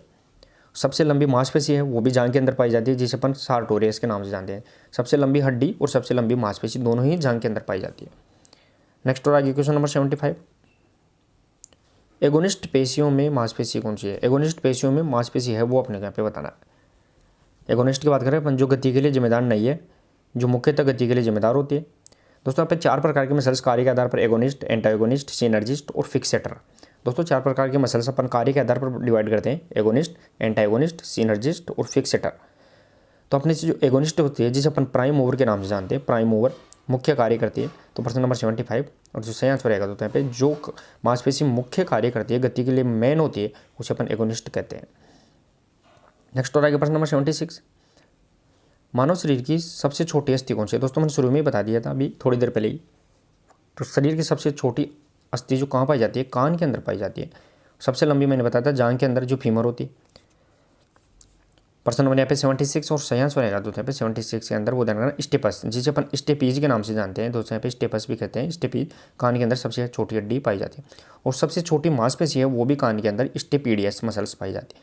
यानी सबसे लंबी हड्डी वो जांघ के अंदर, और सबसे लंबी मांसपेशी वो भी जांघ के अंदर, और सबसे छोटी हड्डी कान के अंदर, और सबसे छोटी मांसपेशी भी कान के अंदर। अपने को यहाँ पे जॉइंट्स के अंदर अकॉर्डिंग याद रखना है।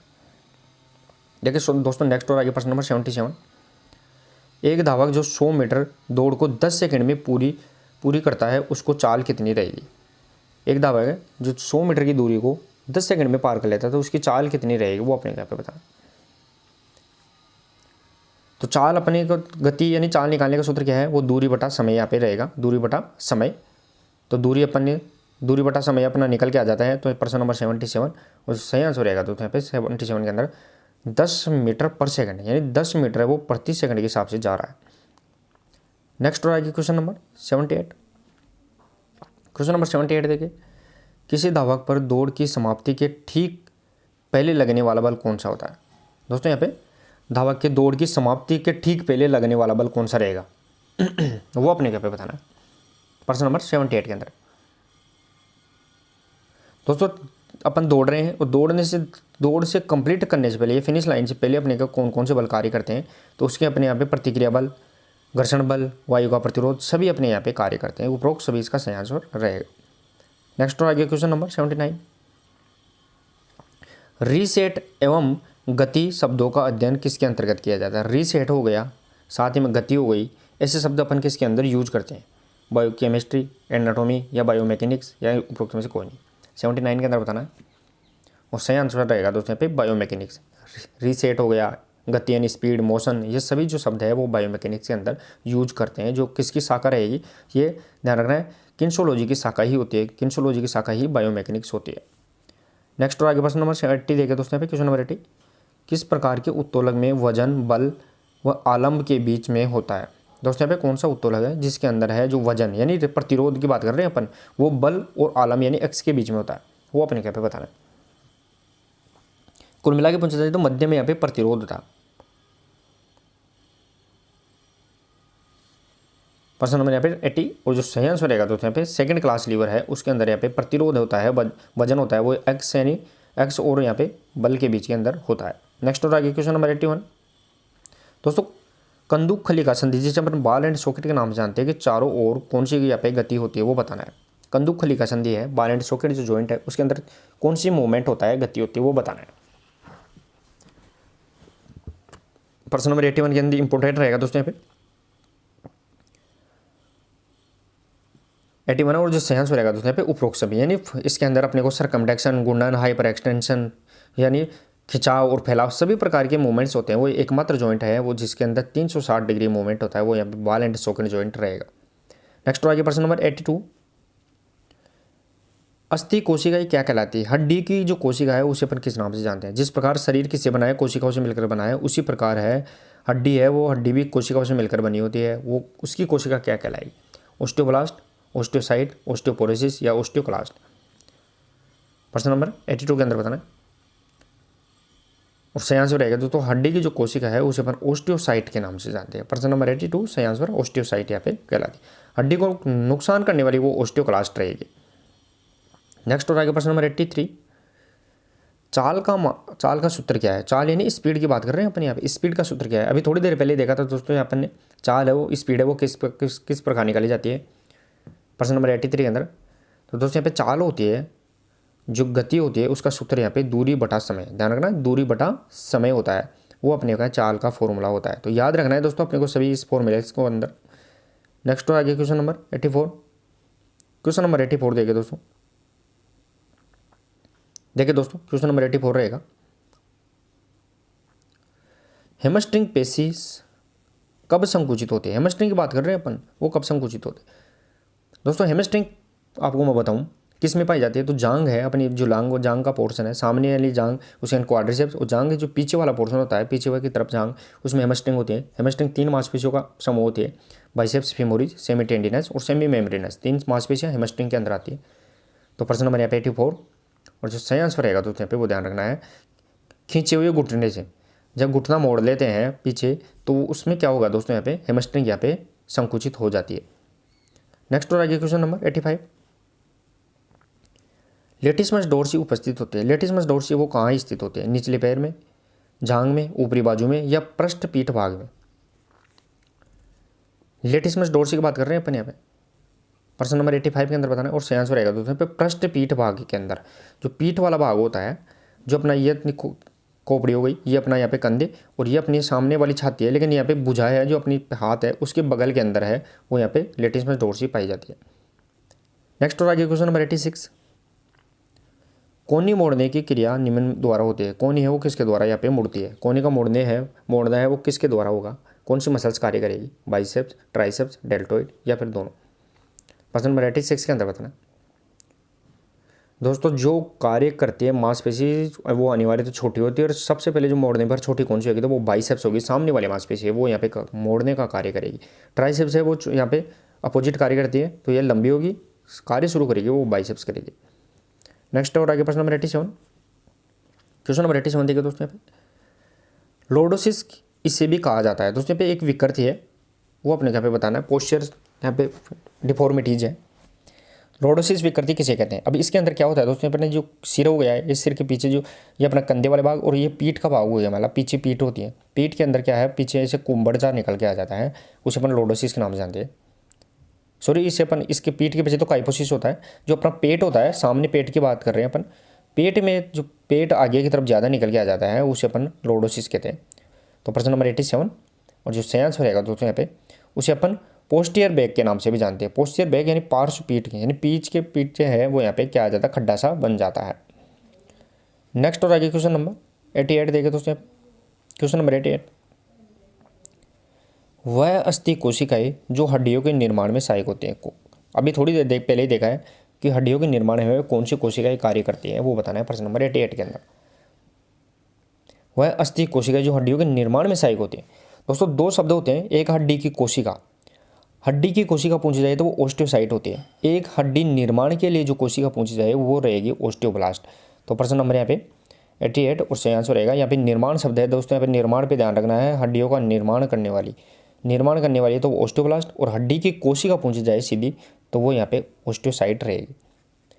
नेक्स्ट और आगे प्रश्न नंबर 89, वक्ष्य यानी थोरेसिक कंकाल तंत्र बना होता है वो किससे बना हुआ होता है, वो अपने क्या पे बताना है। वक्ष्य यानी थोरेसिक की बात कर रहे हैं, सर्वाइकल में 7, थोरेसिक में 12 होती है, तो यहाँ पे थोरेसिक है कंकाल तंत्र वो किससे बना हुआ होता है, प्रश्न नंबर 89 के अंदर बताना है। और सही आंसर रहेगा दोस्तों यहाँ पे अस्थि और उपास्थि यानी कार्टिलेज और यहाँ पे बोन दोनों से मिलकर बना हुआ होता है। नेक्स्ट और आगे प्रश्न नंबर 90, मानव शरीर में कितनी अस्थियाँ होती है। दोस्तों बहुत नॉर्मल सा क्वेश्चन है, कल भी डाला था अपन ने और बार बार डालते हैं और पूछा भी जाता है निश्चित तौर से। तो मानव शरीर में कितनी हड्डियाँ होती है, प्रश्न नंबर 90 इजी रहेगा दोस्तों पे 206 हड्डियाँ होती है और कितने भागों में, 2 भागों में डिवाइड होती है। अक्षीय कंकाल में 80 हड्डियाँ और उपांगीय कंकाल में 126 हड्डियाँ पाई जाती है। नेक्स्ट और आगे प्रश्न नंबर 91, वक्ष्य यानी थोरेसिक शरीर दीवार की मांसपेशियाँ क्या है, वो अपने क्या पे बताना है। जो थोरेसिक भाग वाली मसल्स होती है वो कौन सी होती है, वो बताना है प्रश्न नंबर 91 के अंदर। स्टर्नेलिस, इंटरनल ओब्लिक, स्कैनेलिस या फिर डायफ्राम, प्रश्न नंबर 91 के अंदर बताना है दोस्तों। यहाँ पे वक्ष्य की बात कर रहे हैं अपन, यहाँ पे थोरेसिक भाग वाली मसल्स होती है वो यहाँ पे डायफ्राम होती है दोस्तों। यहाँ पे डायफ्राम जो यहाँ पे श्वसन तंत्र से संबंधित होते हैं, जो फेफड़े होते हैं अपने यहाँ पे, ये फेफड़े हो गए, ये स्टर्नम हड्डी होगी, इसके नीचे यहाँ पे डायफ्राम पाई जाती है जो किसके अंदर, अपने यहाँ पे वक्ष्य भाग के अंदर यहाँ पे आती है।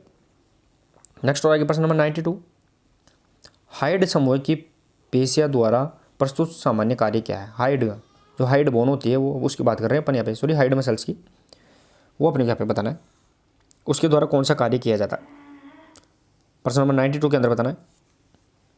दोस्तों यहाँ पे हाइड हड्डी भी होती है, एकमात्र हड्डी जो किसी दूसरी हड्डी से नहीं जुड़ी हुई है बल्कि 4 यहाँ पे किससे, उपास्थियों से जुड़ी हुई है, उसे अपन हाइड बोन के नाम जानते हैं, जो गले के अंदर पाई जाती है। तो यहाँ पे निगलने के कार्य, निगलने के दो जो निगलते हुए बोलना उसका कार्य करती है, वो ध्यान रखना है, यहाँ पे हाइड समूह की मसल्स करती है। नेक्स्ट और आगे प्रश्न नंबर 93, उस मांसपेशी का नाम बताइए जो कुल जनसंख्या के केवल 8% लोगों में पाई जाती है। ऐसी कौन सी मसल्स है जो कुल जनसंख्या केवल 8% लोगों में, यानी इसका मतलब है वो लगभग अपने में भी क्या पता पाई जाती है नहीं पाई जाती है। अगर कुल जनसंख्या के 8% माने तो अपने के अंदर तो यहाँ पे लगभग मेरे को लगता नहीं पाई जाती है। प्रश्न नंबर यहाँ पे 93 के अंदर बताना है और सही आंसर रहेगा दोस्तों यहाँ पे स्टर्नेलिस। प्रश्न नंबर 93 स्टर्नेलिस मांसपेशी है, यहाँ पे स्टर्नेलिस मांसपेशी है, ध्यान रखना हड्डी नहीं है भाई, स्टर्नेलिस मांसपेशी है वो यहाँ पे पाई जाती है। नेक्स्ट और आगे प्रश्न नंबर 94, कौन सी मांसपेशी पसलियों से जुड़ी नहीं है, कौन सी मसल्स है जो पसली है यानी रिब्स से नहीं जुड़ी हुई है, वो बताना। पेक्टोरियलिस मेजर जो छाती के अंदर पाई जाती है, लिवेंट्रिस के पुल, सेरेटस एंटीरियर या सब क्लेवियस, प्रश्न नंबर 94 के अंदर बताना दोस्तों यहाँ पे। और सही आंसर रहेगा जो पसली यानी रिब्स से नहीं जुड़ी है वो लिवेंट्रिस के पुलिस यहाँ पे सही आंसर रहेगा। लिवेंट्रिस के पुलिस यहाँ पे हाथ के अंदर यहाँ पे पाई जाती है। नेक्स्ट और आगे प्रश्न नंबर 95, कौन सी पेशी कंधों के मध्य औसत घूर्णन देती है, कंधों के मध्य औसत घूर्णन देती है, वो कौन सा यहाँ पे मसल्स रहेगी। पेक्टोरियलिस माइनर, इंफ्रा स्पाइनेट्स, सुप्रा स्पिनेट्स या पेक्टोरियलिस मेजर, प्रश्न नंबर यहाँ पे 95 के अंदर बताना है। कंधों का मध्य औसत घूर्णन देती है प्रश्न नंबर 95 और जो सही आंसर रहेगा दोस्तों पेक्टोरियलिस मेजर। पेक्टोरियलिस मेजर होती है जो चेस्ट के अंदर पाई जाती है, छाती के अंदर पाई जाती है, वो देती, और पेक्टोरियलिस माइनर होती है वो यहाँ पे बगल में आर्मपिट के नीचे पाई जाती है। नेक्स्ट और आगे क्वेश्चन नंबर देखिए दोस्तों यहाँ पे क्वेश्चन नंबर 96, कौन सी मांसपेशी स्कैपुला अस्थि के निचले भाग में जुड़ी होती है। दोस्तों स्कैपुला हड्डी का आपको पता होना चाहिए कहाँ पाई जाती है। तो ये अपना सिर हो गया, ये अपने कंधे वाले भाग हो गए, और ये पीछे की बात कर रहे हैं अपन पीठ वाले भाग है। स्कैपुला जो कंधे के पीछे वो यहाँ पे ये हड्डी पाई जाती है दोनों तरफ, वो स्कैपुला, ये अपनी यहाँ पे पीछे रीढ़ की हड्डी आ जाती है। तो यहाँ पे जुड़ी नहीं है, कौन सी मसल्स यहाँ पे रहेगी, पेक्टोरलिस मेजर, टेरिस मेजर, सब स्केपुलिस या लिवेंटर स्केपुला, प्रश्न नंबर यहाँ पे 96। और जो सेंस रहेगा दोस्तों यहाँ पे वो ध्यान रखना है, यहाँ पे जो स्केपुला हड्डी है उससे जो नहीं जुड़ी हुई है वो यहाँ पे टेरिस मेजर रहेगी। टेरिस मेजर जो किसके अंदर पाई जाती है, जो अपना हाथ होता है, हाथ के नीचे कांक वाले बगल के अंदर पाई जाती है। नेक्स्ट और आगे प्रश्न नंबर 97 देखे दोस्तों यहाँ पे, क्वेश्चन नंबर 97। क्वेश्चन नंबर 97 रहेगा दोस्तों अपना अगला क्वेश्चन। कौन सी मांसपेशी अंगूठे को घुमाने का कार्य करती है? अंगूठे को घुमाने की बात कर रहे हैं अपन यहाँ पे। अंगूठे जो अपना हाथ का अंगूठा है उस अंगूठे को घुमाने का कार्य करती है वो बताना है। प्रश्न नंबर यहाँ पे 97 के अंदर बताना है। और सेंस रहेगा प्रश्न नंबर 97 के अंदर वो ध्यान रखना है, थिनर पेशी होती है। 97 के अंदर थिनर पेशी रहेगी दोस्तों, जो अंगूठे को घुमाने का कार्य करती है वो थिनर मसल्स यहाँ पे करती है। नेक्स्ट और आगे प्रश्न नंबर 98 देखें दोस्तों। गति के अध्ययन के लिए निम्न की आवश्यकता होती है। गति के अध्ययन के लिए किसकी आवश्यकता होती है अपने को बताना है, समय, दूरी, वेग या उपरोक्त सभी। स्पीड की बात कर रहे हैं अपन, गति मतलब यहाँ पे स्पीड के अध्ययन के लिए किसकी जरूरत पड़ती है, प्रश्न नंबर 98 के अंदर बताना है। तो प्रश्न नंबर यहाँ पे 98 और सेंस रहेगा दोस्तों पे उपरोक्त सभी। यहाँ पे दूरी, समय, वेग सभी की अपने को यहाँ पे जरूरत पड़ेगी। नेक्स्ट और आगे प्रश्न नंबर 99। कौन सी पेशी 3 संधियों को पार करती है? दोस्तों यहाँ पे कौन सी मसल्स है जो 3 जॉइंटों को पार करती है वो अपने को बताना है। इंपॉर्टेंट रहेगा दोस्तों, ऐसे क्वेश्चन बहुत बार इंपॉर्टेंट एग्जाम में पूछे जाते हैं। ऐसी कौन सी मांसपेशी है जो 3 जॉइंट को पार करती है? संधि मतलब जॉइंट, 3 जॉइंट को पार कर जाती है, कौन सी मांसपेशी रहेगी? ब्रेंकिलियस, बाइसेप्स ब्रेंकी, लेटिसमस डोर्सी या ट्राइसेप्स ब्रेंकी। प्रश्न नंबर 99 के अंदर बताना है। और सही आंसर रहेगा दोस्तों यहाँ पे ट्राइसेप्स ब्रेंकी है, वो यहाँ पे 3 जॉइंट को पार कर जाती है। ध्यान रखना, ट्राइसेप्स जो कंधे का जॉइंट है, कोनी का जॉइंट है और आगे तक ध्यान रखना है वो यहाँ पे कलाई तक जॉइंट के तक जाती है मांसपेशी अकेली। तो ट्राइसेप्स है ब्रेंकी रहेगी, वो यहाँ पे 3 जॉइंट्स को पार करती है। नेक्स्ट और आगे प्रश्न नंबर 100 देखिए दोस्तों। Question number 100। सब स्केपुलिस पेशी का कार्य क्या है? सब स्केपुलिस यानी स्केपुला हड्डी आपने देखी होगी दोस्तों, सॉरी स्केपुलिस मांसपेशी देखी होगी, जो कंधे के पीछे पाई जाती है, जहाँ हड्डी होती है वहीं मांसपेशी होती है। अब जो सब स्केपुलिस होती है इसका यहाँ पे कार्य क्या होता है 100 के अंदर बताना है। प्रश्न नंबर यहाँ पे 100 और जो सही आंसर रहेगा तो कंधों का औसत गुणन, यानी जो अपने शोल्डर है, कंधे, उनका गुणन करने का, थोड़ा बहुत गुणन करने में सब स्केपुलिस कार्य करती है। तो ये दोस्तों अपने 100 क्वेश्चन थे। अब देखेंगे अपन यहाँ पे गेम से संबंधित क्वेश्चन। तो सभी दोस्तों एक बार फिर से अपने क्लास को शेयर और लाइक कर दें। तो चलिए दोस्तों पहला अपन क्वेश्चन देखेंगे गेम से संबंधित, वो अपना यहाँ पे रहेगा। देखिए दोस्तों यहाँ पे पहला क्वेश्चन, प्रथम विश्व कप एथलेटिक्स चैंपियनशिप कहाँ आयोजित की गई थी? दोस्तों यहाँ पे प्रथम विश्व कप एथलेटिक्स चैंपियनशिप की बात कर रहे हैं, जब कहाँ आयोजित की गई थी वो अपने को यहाँ पे बताना है। कब आयोजित की गई थी? 1983 के अंदर आयोजित की गई थी दोस्तों यहाँ पे। और लेटेस्ट अभी अमेरिका के अंदर आयोजित की गई थी, लेटेस्ट 2022 के अंदर। प्रश्न नंबर यहाँ पे 1 और जो सही आंसर रहेगा दोस्तों यहाँ पे वो ध्यान रखना, हेलेंसिकी फिनलैंड के अंदर 1983 में आयोजित की गई थी। नेक्स्ट और आगे क्वेश्चन नंबर 2। क्वेश्चन नंबर 2 देखिए दोस्तों यहाँ पे, एथलेटिक्स स्पर्धाओं के लिए किस ओलंपिक में सिंथेटिक ट्रैक का प्रयोग किया गया? एथलेटिक्स स्पर्धाओं के लिए कौन सा ओलंपिक है जिसमें सिंथेटिक ट्रैक का प्रयोग किया गया था वो बताना है। यानी पहली बार सिंथेटिक ट्रैक पर दौड़ चालू की गई थी वो कौन से ओलंपिक से संबंधित रहेगी? प्रश्न नंबर 2 और सही आंसर रहेगा दोस्तों यहाँ पे 1968 का जो मेक्सिको सिटी ओलंपिक है उसके अंदर है, वो पहली बार सिंथेटिक ट्रैक के ऊपर यहाँ पे दौड़ चालू की गई थी। 1968 का कौन सा रहेगा? मेक्सिको सिटी ओलंपिक यहाँ पे रहेगा। चलिए दोस्तों नेक्स्ट और आगे प्रश्न नंबर 3 देखिए दोस्तों यहाँ पे। क्वेश्चन नंबर 3 रहेगा, पद्मश्री पुरस्कार से सम्मानित होने वाले प्रथम एथलीट कौन है? एथलीट की बात कर रहे हैं, प्रथम उसकी बताना है। तो पद्मश्री यहाँ पे दोस्तों यहाँ पे खेल से संबंधित पुरस्कार नहीं है, पद्मश्री मैं आपको बता दूँ, पद्मश्री पुरस्कार से सम्मानित होने वाले एथलीट कौन से रहेंगे? क्वेश्चन नंबर 3 सही आंसर रहेगा तो मिल्खा सिंह है, वो पद्मश्री यहाँ पे उसको दिया गया था। नेक्स्ट और आगे क्वेश्चन नंबर 4। क्वेश्चन नंबर 4 देखिए दोस्तों यहाँ पे, निम्न में से किस एथलीट ने ओलंपिक खेलों की फाइनल में 4था स्थान प्राप्त किया था? दोस्तों भारत की तरफ से कौन सा एथलीट है जिसने ओलंपिक के अंदर 4था स्थान प्राप्त किया था वो अपने को यहाँ पे बताना है क्वेश्चन नंबर 4 के अंदर। और दोस्तों यहाँ पे कौन सा ओलंपिक रहेगा? 1960 ध्यान रखना, 1960 का जो रोम ओलंपिक था उसमें 4था स्थान प्राप्त किया था। प्रश्न नंबर 4 और जो सही आंसर रहेगा दोस्तों यहाँ पे वो ध्यान रखना है, यहाँ पे 4था स्थान प्राप्त किसने किया था? तो यहाँ पे ए और बी दोनों, यानी मेल के अंदर है वो मिल्खा सिंह और या फिर फीमेल में पीटी उषा, दोनों ने 4था स्थान प्राप्त किया था। ध्यान रखना है दोस्तों यहाँ पे चौथा स्थान प्राप्त किया था वो दोनों ने, ए और बी इसका सही आंसर रहेगा, यानी मिल्खा सिंह ने भी चौथा स्थान और पीटी उषा ने भी चौथा स्थान। लेकिन पीटी उषा ने 1976 के ओलंपिक के अंदर चौथा स्थान प्राप्त किया था। नेक्स्ट और आगे प्रश्न नंबर 5 देखिए दोस्तों, फॉस्फोरी फ्लोप शब्द किस स्पर्धा से संबंधित है? फॉस्फोरी फ्लोप की बात कर रहे हैं अपन यहाँ पे, कौन सी स्पर्धा से संबंधित रहेगा? और सभी दोस्त क्लास को शेयर और लाइक कर दे, सभी दोस्त एक बार क्लास को शेयर और लाइक कर दे जो भी नहीं जुड़े। और कोई भी दोस्तों यहाँ पे एडवांस में क्यों आंसर ना दे क्वेश्चंस का, वो अपने को यहाँ पे डिसिप्लिन बनाए रखना है। जो क्वेश्चंस पूछा जा रहा है उसी का आंसर यहाँ पे टाइप करना है। प्रश्न नंबर यहाँ पे 5, और जो सही आंसर रहेगा दोस्तों यहाँ पे ऊंची कूद, यानी हाई जंप से संबंधित रहेगा। फॉस्फोरी फ्लोप है वो यहाँ पे हाई जंप की टेक्निक रहेगी। नेक्स्ट और आगे प्रश्न नंबर 6 देखें दोस्तों, रिले दौड़ में एक्सचेंज जोन की दूरी क्या है? एक्सचेंज की बात कर रहे हैं अपन यहाँ पे, वो दूरी क्या रहेगी वो अपने यहाँ पे बताना है। बैटन एक्सचेंज की बात कर रहे हैं अपन यहाँ। तो दोस्तों पहले ये दूरी थी एक्सचेंज जोन की, वो यहाँ पे कितनी दूरी थी? 20 मीटर थी। बैटन एक्सचेंज 10 मीटर यहाँ पे एक्सीलरेशन जोन होता था। लेकिन अब टोटल यहाँ पे क्वेश्चन नंबर 6 के अंदर बताना है, तो यहाँ पे 30 मीटर है, वो यहाँ पे टोटल किसकी रहेगी? एक्सचेंज जोन दूरी यहाँ पे रहेगी दोस्तों। नेक्स्ट और आगे क्वेश्चन नंबर 7 देखिए दोस्तों, एथलेटिक्स ट्रैक में आदर्श लाइन की चौड़ाई कितनी होती है? आदर्श स्टैंडर्ड यहाँ पे लाइन है उसकी चौड़ाई कितनी होती है? ये अपना ट्रैक हो गया दोस्तों। यहाँ पे जो लाइन होती है, इन लाइनों की चौड़ाई पूछी गई है, वो अपने यहाँ पे बताना है इसकी चौड़ाई क्या रहती है। दोस्तों वैसे देखा जाए तो 1.20 से 1.25 के अंदर अपन कर सकते हैं मीटर के अंदर, लेकिन फिक्स पूछी गई है प्रश्न नंबर 7 और सही आंसर रहेगा 1.22 मीटर, यानी लगभग फिक्स 4 फीट होती है। ध्यान रखना 4 फीट के अंदर पूछे तो 4 फीट, और यहाँ पे मीटर में 1.22 मीटर यहाँ पे रहेगी। नेक्स्ट और आगे प्रश्न नंबर 8 देखिए दोस्तों, हेप्टाथलन में कितनी स्पर्धा आयोजित होती है? हेप्टाथलन की बात कर रहे हैं, उसमें कितनी स्पर्धाएं आयोजित होती है वो बताना है।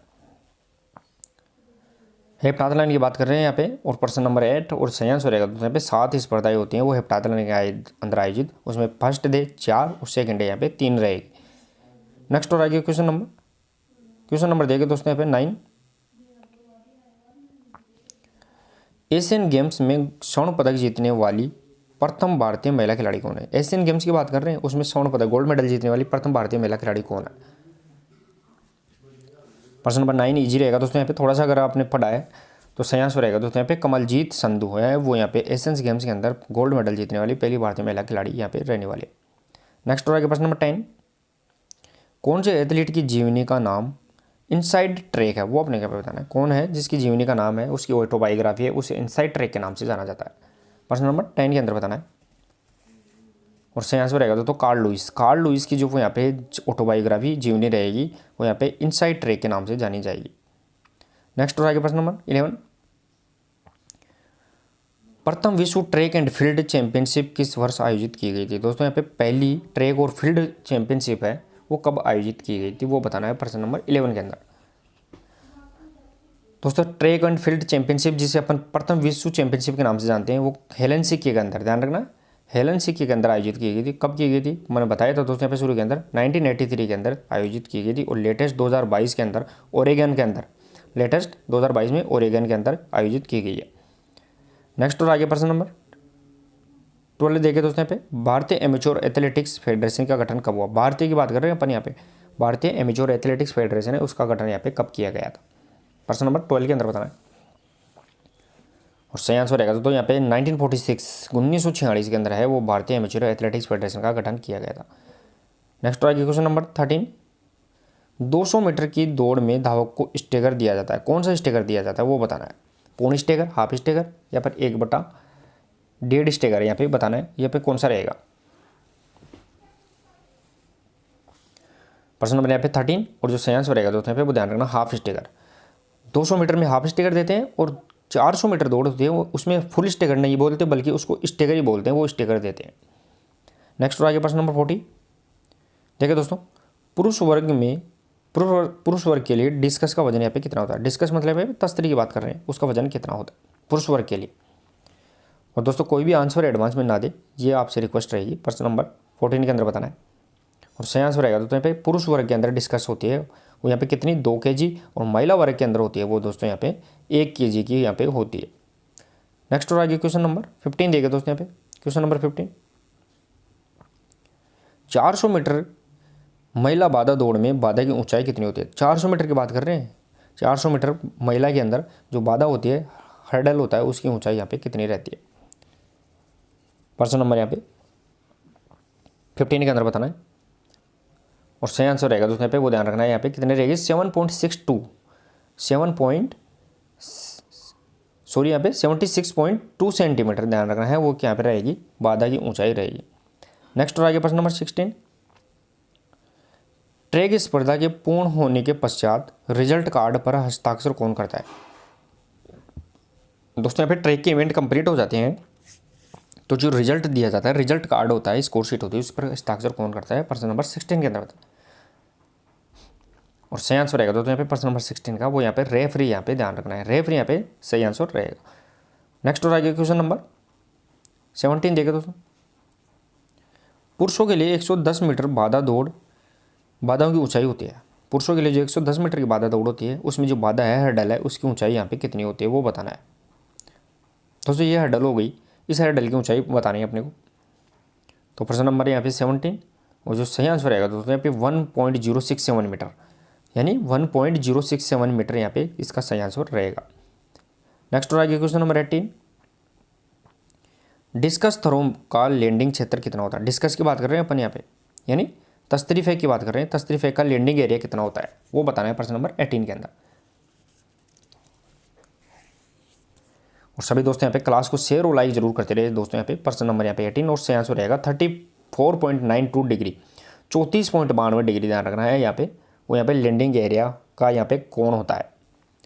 नेक्स्ट और आगे प्रश्न नंबर 19, लंबी दूरी की दौड़ में धावकों द्वारा पूरे किए गए चक्रों की रिकॉर्ड कौन रखता है। जैसे लंबी दूरी के धावक होते हैं, जैसे 5000 मीटर हो गया, 3000 मीटर हो गया, तो उनकी जो राउंड लेते हैं वो ट्रैक के ऊपर, उनको काउंट कौन करता है वो अपने यहाँ पे बताना है कि कौन से खिलाड़ी के कितने राउंड हो गए। प्रश्न नंबर यहाँ पे 19 और जो सही आंसर रहेगा दोस्तों यहाँ पे लेप स्कोरर, इसे अपन लेप स्कोरर के नाम से जानते हैं। वो बताता रहता है खिलाड़ी को, प्रत्येक खिलाड़ी को बताता रहता है कि आपके इतने राउंड बाकी है, इसके इतने राउंड बाकी है। नेक्स्ट और आगे प्रश्न नंबर 20, स्टीपल चेज दौड़ की मानक दूरी कितनी होती है। स्टीपल चेज दौड़ है उसकी मानक दूरी यहाँ पे कितनी रहती है वो बताना है। दोस्तों वैसे देखा जाए तो स्टीपल चेज 2000 मीटर की भी होती है, लेकिन यहाँ पे स्टैंडर्ड मानक दूरी पहुंची गई है प्रश्न नंबर 20। और जो सही आंसर रहेगा दोस्तों यहाँ पे 3000 मीटर स्टीपल चेज दौड़ है, उसकी स्टैंडर्ड दूरी है, मानक दूरी यहाँ पे 3000 मीटर रहेगी। नेक्स्ट और आगे प्रश्न नंबर 21, पोल वाल्ट का बादशाह है वो किसे कहा जाता है। पोल वाल्ट का बादशाह है वो किसे कहते हैं वो बताना है अपने को प्रश्न नंबर 21 के अंदर।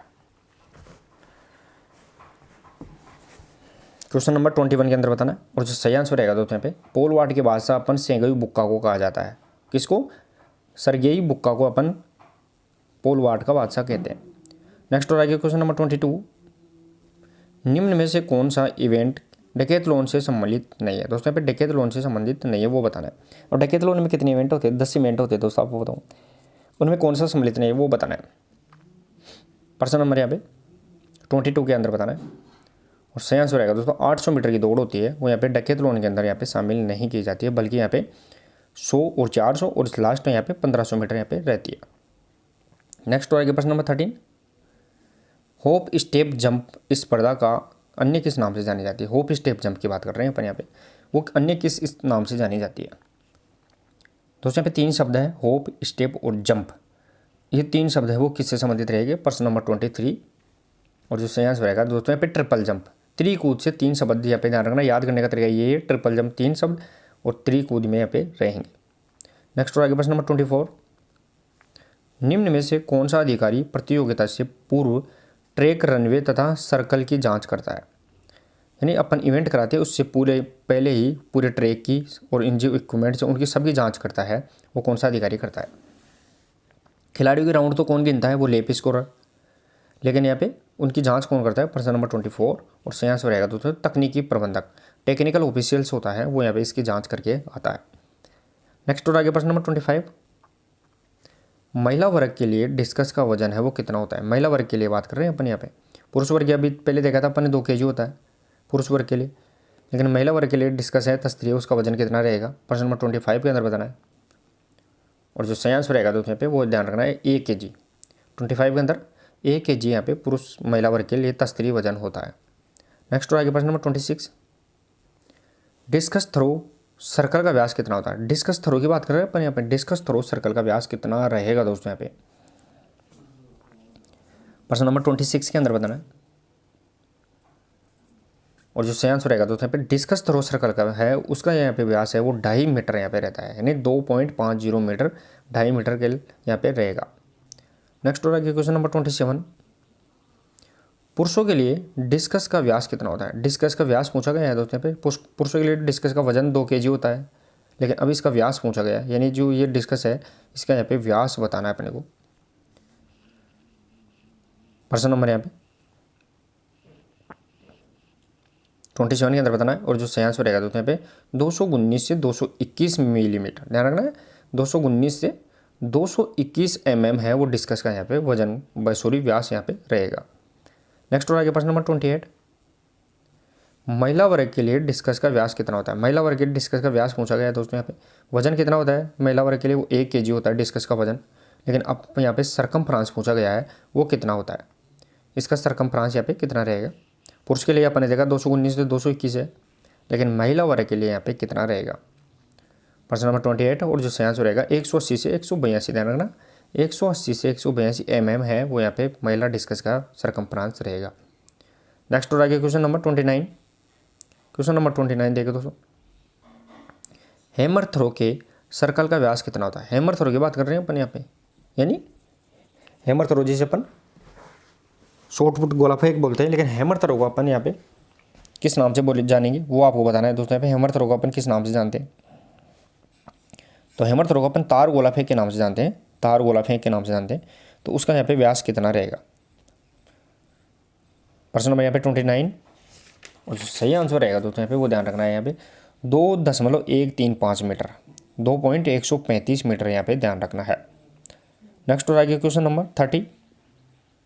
क्वेश्चन नंबर 30 देखिए दोस्तों पे, हैमर थ्रो का व्यास पुरुष वर्ग के लिए कितना होता है? हैमर थ्रो का व्यास है यहाँ पे पुरुष वर्ग के लिए कितना होता है? दोस्तों यहाँ पे सर्कल का व्यास पूछा गया था उस समय, लेकिन अब हैमर सिर्फ हैमर का ही पूछ रहे हैं अपन। हैमर का मतलब यहाँ पे जो तार गोला है उसकी बात कर रहे हैं। प्रश्न नंबर यहाँ पे 30।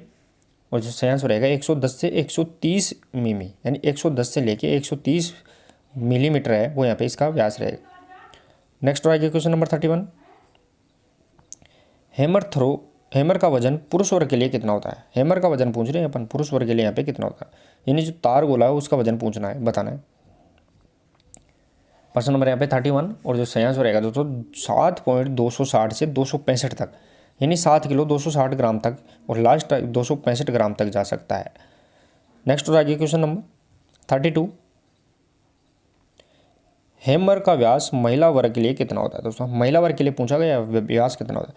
पुरुष के लिए अपन ने देखा था 110 से 130 देखा था, पुरुष वर्ग के लिए अपन ने 110 से 130, लेकिन महिला वर्ग के लिए पूछा गया प्रश्न नंबर यहाँ पे 32। और जो सही आंसर रहेगा 95 से 110, 95 से 110 है वो यहाँ पे किसका? महिला वर्ग के लिए जो हैमर है उसका यहाँ पे व्यास रहेगा, सरकमफ्रांस रहेगा। नेक्स्ट आ गया प्रश्न नंबर 33। हैमर का वजन महिला के लिए कितना होता है? हैमर का वजन वो महिला के लिए कितना होता है? दोस्तों आपको याद करने के लिए मैं बताऊं, चाहे हैमर पूछे और चाहे गोला फेंके, यानी डिस्को शॉर्ट पुट पूछे, पुरुष है और महिला है दोनों का सेम होता है दोनों के अंदर। तो महिला का हैमर थ्रो और महिला का शॉर्ट पुट दोनों कितने रहेंगे? वो 4 kg के रहेंगे। और पुरुष का हैमर थ्रो और पुरुष का यहाँ पे शॉर्ट पुट दोनों कितने रहेंगे? तो वो 7.260 रहेंगे। ये अपने को यहाँ पे याद रखना है। नेक्स्ट आ गया प्रश्न नंबर क्वेश्चन नंबर 34 देखिए दोस्तों पे, हैमर थ्रो में पुरुष वर्ग के लिए तार की लंबाई कितनी होती है? जो तार लगा हुआ होता है उस तार की लंबाई कितनी होती है? ये अपना हैमर हो गया मान लो दोस्तों, ये तो अपना शॉर्ट पुट। अब इसकी जो तार लग गया ऊपर तार लगा दिया तो ये हैमर हो जाता है। तो इसके यहाँ पे तार की लंबाई पूछी गई है प्रश्न नंबर 34 के अंदर। और सही आंसर रहेगा दोस्तों 1175 से 1215 1175 से 1215 यहाँ पे रहेगी। नेक्स्ट आ गया प्रश्न नंबर 35। क्वेश्चन नंबर 35 देखते हो तो हैमर थ्रो में महिला वर्ग के लिए जो तार की लंबाई है वो कितनी रहती है? महिला वर्ग के लिए पूछी गई है। पुरुष वर्ग अपन ने 1175 से 1215 देख लिए दोस्तों यहाँ पे। पुरुष वर्ग में 1175 से 1215। अब महिला वर्ग के अंदर बतानी है वो कितनी रहती है। प्रश्न नंबर यहाँ पे 35। और जो सही आंसर रहेगा दोस्तों यहाँ पे 1150 से 1195, 1150 से 1195 यहाँ पे महिला वर्ग के लिए रहेगी। नेक्स्ट आ गया क्वेश्चन नंबर 36। जेवलिन थ्रो में सेक्टर का कोण है वो कितनी डिग्री का होता है? जेवलिन की बात कर रहे हैं, भाला फेंक की बात, उसमें जो जेवलिन में जो सेक्टर है उसका कोण का एंगल यहाँ पे कितना रहेगा वो बताना है। प्रश्न नंबर 36 के अंदर बताना है। और सही आंसर रहेगा दोस्तों यहाँ पे 29 डिग्री। कितना रहेगा? 29 डिग्री। लगभग अगर सही तरीके से देखें तो 28.95 आता है, लेकिन अपने को यहाँ पे लगभग कंप्लीट देखें तो यहाँ पे 29 डिग्री यहाँ पे रहेगा। नेक्स्ट आगे प्रश्न नंबर 37।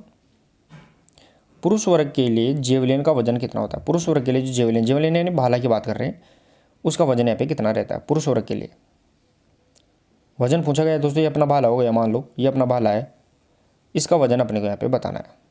तो प्रश्न नंबर 37 और जो सही आंसर रहेगा दोस्तों पे 800 ग्राम। पुरुष वर्ग के लिए भाला का वजन यहाँ पे 800 ग्राम रहेगा जेवलिन का वजन। नेक्स्ट हो रहा है क्वेश्चन नंबर 38। महिला वर्ग के लिए जेवलिन का वजन कितना होता है? दोस्तों महिलाओं में जेवलिन का वजन का कितना होता है वो बताना है। दोस्तों ये जेवलिन हो गया, मान लो ये जेवलिन है, इसका वजन पुरुष में अपन ने देखा है कितना 800 ग्राम, महिला वर्ग में कितना होता है वो बताना है प्रश्न नंबर 38 के अंदर। और जो सही आंसर रहेगा दोस्तों यहाँ पे वो ध्यान रखना है 38 के अंदर 600 ग्राम। महिलाओं के अंदर है 600 ग्राम और पुरुषों के अंदर है वो 800 ग्राम जेवलिन का वजन होता है। नेक्स्ट हो गया क्वेश्चन नंबर 39। जेवलिन थ्रो में थ्रोइंग जो आर्क की मोटाई है वो कितनी रहेगी? थ्रोइंग आर्क की बात कर रहे हैं अपने, थ्रोइंग आर्क जो अपना ये जेवलिन फेंकते हैं तो ये थ्रोइंग आर्क होता है दोस्तों, यानी इस प्रकार का जो अपना एरिया होता है इस प्रकार का, उसके यहाँ थ्रोइंग आर्क लगा हुआ होता है और ये इस प्रकार का एरिया होता है थ्रोइंग आर्क। यहाँ से खिलाड़ी फेंकता है जेवलिन को, यहाँ जाता है इधर की साइड में, तो ये थ्रोइंग आर्क है, इसका यहाँ पे मोटाई कितनी होती है 39 के अंदर बताना है। और सही आंसर रहेगा दोस्तों 7 सेंटीमीटर। थ्रोइंग आर्क की मोटाई यहाँ पे कितनी रहेगी? 7 सेंटीमीटर यहाँ पे रहेगी। नेक्स्ट आगे प्रश्न नंबर 40। पुरुष के लिए जेवलिन की लंबाई कितनी होती है? जेवलिन की लंबाई पूछी गई है दोस्तों। पुरुष के लिए वजन कितना होता है जेवलिन का? 800 ग्राम अपन ने देखा है, कितना वजन होता है 800 ग्राम। लेकिन अब लंबाई पूछी गई है, जेवलिन की लंबाई कितनी होती है प्रश्न नंबर 40 के अंदर बताना है। प्रश्न नंबर यहाँ पे 40 और जो सही आंसर रहेगा दोस्तों यहाँ पे 260 से 270 सेंटीमीटर, 260 से 270 सेंटीमीटर यहाँ पे पुरुष जेवलिन की लंबाई होती है। नेक्स्ट हो रहा है क्वेश्चन नंबर 41। महिलाओं के लिए जेवलिन की लंबाई कितनी होती है वो अपने यहाँ पे बताना है। महिला वर्ग के लिए जेवलिन की लंबाई कितनी रहेगी? पुरुष के अपन देख लिया है 260 से 270 सेंटीमीटर, महिलाओं के लिए कितनी रहेगी? प्रश्न नंबर 41 और सही आंसर रहेगा दोस्तों यहाँ पे 220 से 230 सेंटीमीटर, यानी सीधा सीधा याद रखना है 26-27 और 22-23, ये इसका अपने याद रखना है। नेक्स्ट आगे प्रश्न नंबर 42। पुरुषों के लिए शॉर्ट पुट सेक्टर का व्यास कितना होता है? शॉर्ट पुट का मतलब यहाँ पे गोला फेंक की बात कर रहे हैं, उसका व्यास कितना होता है वो बताना है पुरुषों के लिए। ये शॉर्ट पुट हो गया, इसका यहाँ पे व्यास कितना होता है प्रश्न नंबर यहाँ पे 42 के अंदर बताना है। और सही आंसर रहेगा दोस्तों 2.135 मीटर, यानी 2.135 मीटर यहाँ पे रहेगा। नेक्स्ट और आगे क्वेश्चन नंबर 43। शॉर्ट पुट का वजन पुरुष वर्ग के लिए कितना होता है? अब देखिए दोस्तों मैंने शुरू में ही बता दिया था आपको कि चाहे पुरुष हो चाहे महिला हो, दोनों के अंदर है गोले का वजन यानी शॉर्ट पुट का वजन और हैमर थ्रो का वजन दोनों का समान होता है दोनों ही कैटेगरियों में। पुरुष का शॉर्ट पुट और पुरुष का हैमर थ्रो दोनों याद फिक्स होता है, कितना होगा 7/260। और महिला का हैमर और महिला का जो जेवलिन शॉर्ट पुट है वो दोनों का वजन फिक्स होता है वो 4 kg, ये अपने को यहाँ पे याद रखना है। नेक्स्ट हो रहा है प्रश्न नंबर 44। शॉर्ट पुट का वजन महिला वर्ग में कितना होता है? तो मैंने बताया था दोस्तों यहाँ पे पुरुष वर्ग में दोनों में समान, महिला वर्ग दोनों में समान, यानी hammer throw plus shot put दोनों का वजन दोनों ही कैटेगरी में फिक्स होता है। महिला वर्ग में 4 kg और पुरुष वर्ग में 7.260 ग्राम, ये फिक्स होता है। नेक्स्ट हो रहा है प्रश्न नंबर 45 देखें दोस्तों क्वेश्चन नंबर 45। पुरुष वर्ग के लिए शॉर्ट पुट का व्यास कितना होता है? पुरुष वर्ग के लिए बात कर रहे हैं अपने, उसका यहाँ पे शॉर्ट पुट का व्यास कितना रहेगा दोस्तों? अपन ने हैमर थ्रो का व्यास देखा था वो सेम ही इसमें आएगा प्रश्न नंबर यहाँ पे 45। और जो सही आंसर रहेगा दोस्तों 110 से 130, तो हैमर थ्रो का भी यही था तो शॉर्ट पुट का भी यही रहेगा पुरुष वर्ग में, तो सेम ही इसका दोनों मेजरमेंट रहते हैं, सिर्फ इसमें तार लंबाई अलग होती है, बाकी शॉर्ट पुट और हैमर थ्रो है दोनों का सेम होता है। नेक्स्ट हो रहा है प्रश्न नंबर 46।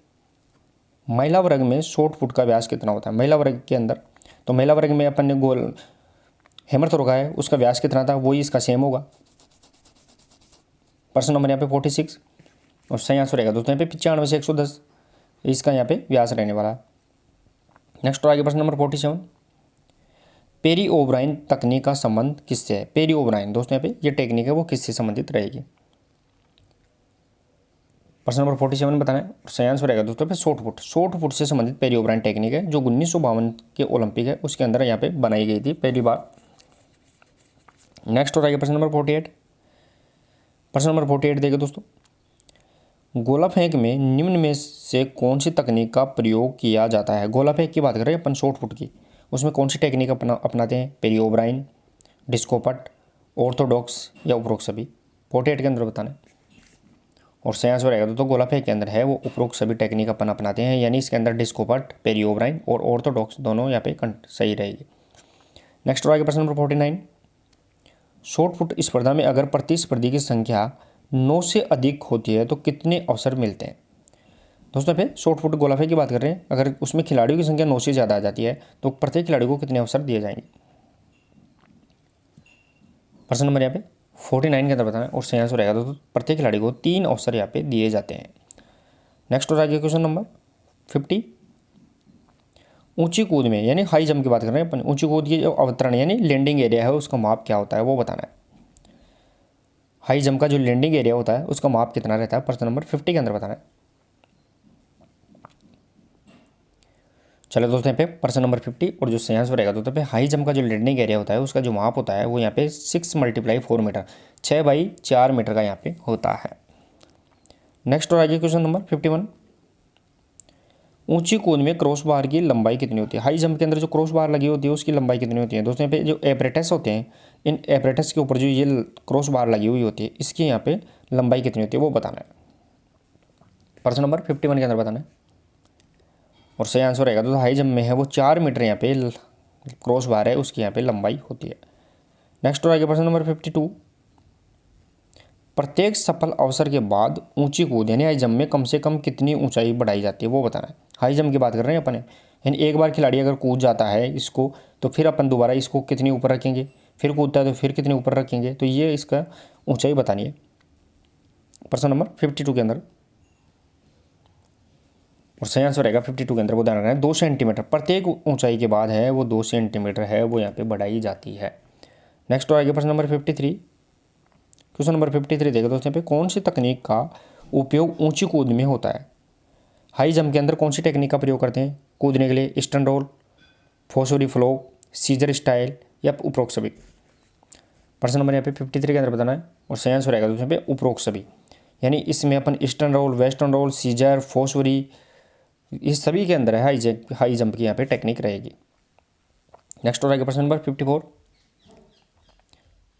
निम्न में से किस तकनीक का उपयोग लंबी कूद में किया जाता है? लॉन्ग जंप की बात कर रहे हैं अपन, लॉन्ग जंप में कौन सी टेक्निक प्रयोग करते हैं? Hitch kick, hang style, sail style या उपरोक्त सभी?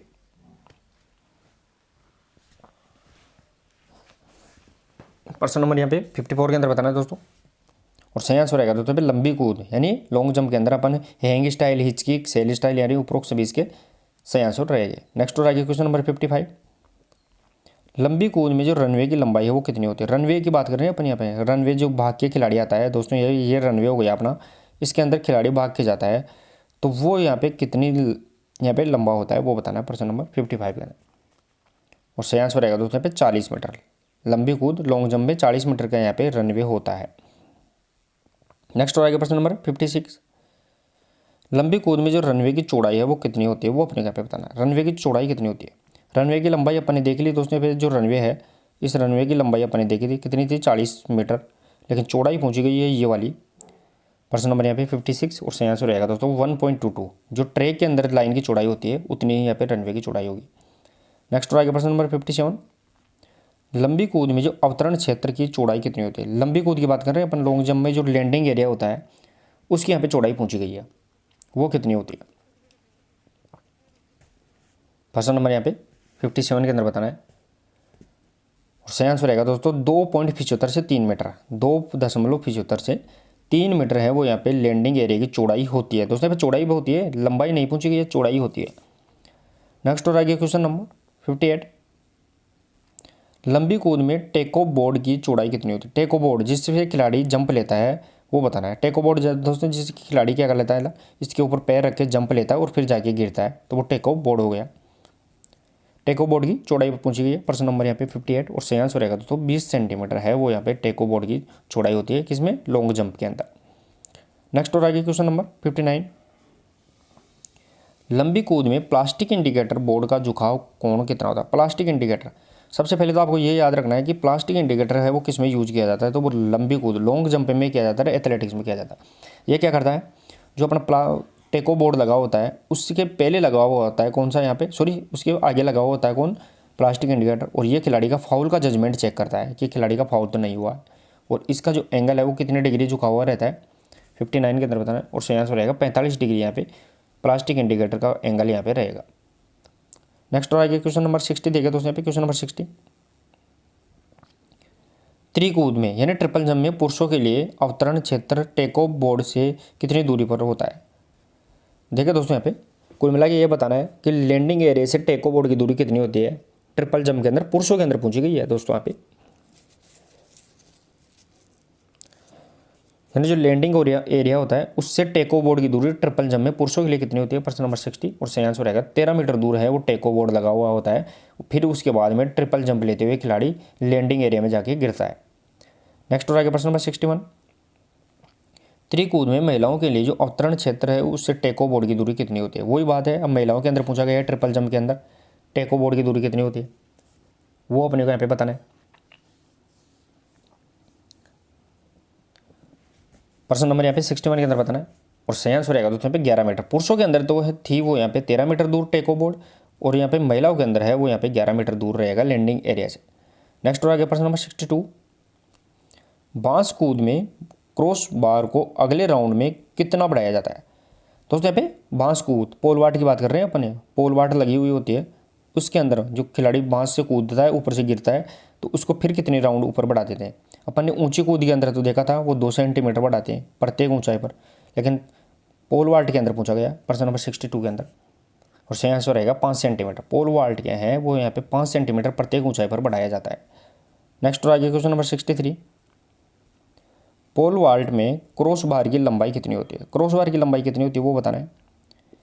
दोस्तों यहाँ पे अपने हाई जंप ऊंची कूद के अंदर क्रॉस बार की लंबाई देखी थी वो कितनी थी, 4 मीटर की थी। कितने मीटर थी, 4 मीटर। लेकिन अब अपने को यहाँ पे पोल वाल्ट के अंदर पूछा गया है 63 के अंदर, और सही आंसर रहेगा दोस्तों पे 4.5 मीटर। 4.5 मीटर है वो यहाँ पे किसके अंदर, पोल वाल्ट के अंदर रहती है। नेक्स्ट और आगे क्वेश्चन नंबर 64 देखिए दोस्तों, दौड़ में समय देखने के लिए जिस उपकरण का प्रयोग किया जाता है उसमें सेकंड का कितने हिस्से तक का समय मापा जाता है। यानी जो टाइम लिया जाता है वो टाइम की जो 1 सेकंड का भी कौन सा हिस्सा उसमें कवर हो जाता है वो बताना है 64 के अंदर। और दोस्तों यहाँ पे फोटो फिनिश कैमरे लगे हुए होते हैं, ध्यान रखना इसके अंदर फोटो फिनिश कैमरे होते हैं ज़्यादातर, और जो 1 सेकंड का भी 100वां भाग, ध्यान रखना 1 सेकंड होती है उसका भी 100वां भाग है उसको भी मेजरमेंट कर लेते हैं। नेक्स्ट और आगे क्वेश्चन नंबर 65, टाइम कीपर दौड़ के समय प्रारंभ करने के लिए किस स्थिति को देखता है वो अपने यहाँ पे बताना। टाइम कीपर है वो दौड़ समय प्रारंभ कराने के लिए बंदूक से जो कौन सी स्थिति है उसको देखता है, बंदूक की आवाज़ को, बंदूक के धुएं को, बंदूक की आग को, या ए या बी और सी दोनों को। प्रश्न नंबर 65 के अंदर बताना है।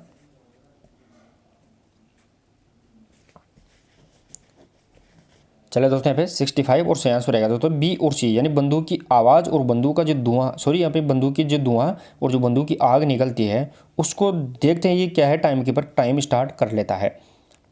नेक्स्ट और आगे क्वेश्चन नंबर 66 देखिए दोस्तों, एक खिलाड़ी को स्टार्ट लेने में ज़्यादा से ज़्यादा कितना फाउल मिल सकते हैं। दोस्तों यहाँ पे एक खिलाड़ी को स्टार्ट लेने में ज़्यादा से ज़्यादा कितने फाउल मिल सकते हैं वो बताना है।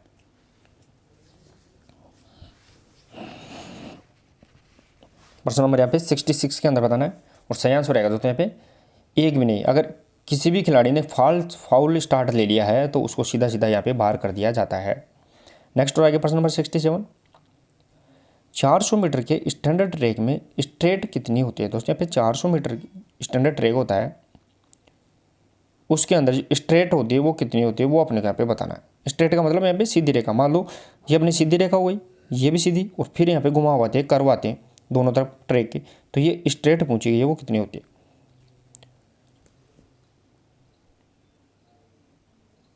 दोस्तों यहाँ पे स्ट्रेट 3 प्रकार की होती है, 79, 80 और 84.39, 3 प्रकार की स्टेट होती है। तो स्टैंडर्ड में यहाँ पे 84.39 यहाँ पे रहेगी 67 का सही आंसर। नेक्स्ट और आगे क्वेश्चन नंबर 68 देखिए दोस्तों, 100 मीटर दौड़ में हिट के मध्य कितने समय का अंतराल रखा जाता है। जो हिट होती है दोस्तों यहाँ पे, यानी जैसे 5 खिलाड़ी को दौड़ा दिया, 8 खिलाड़ी को दौड़ा दिया, फिर उसमें से 2 को ले लिया, फिर दूसरी 8 खिलाड़ी आएगी, फिर उसमें से 2 को ले लिया, तो ये हिट होगी। तो हिटों के मध्य यहाँ पे कितना अंतराल रहता है,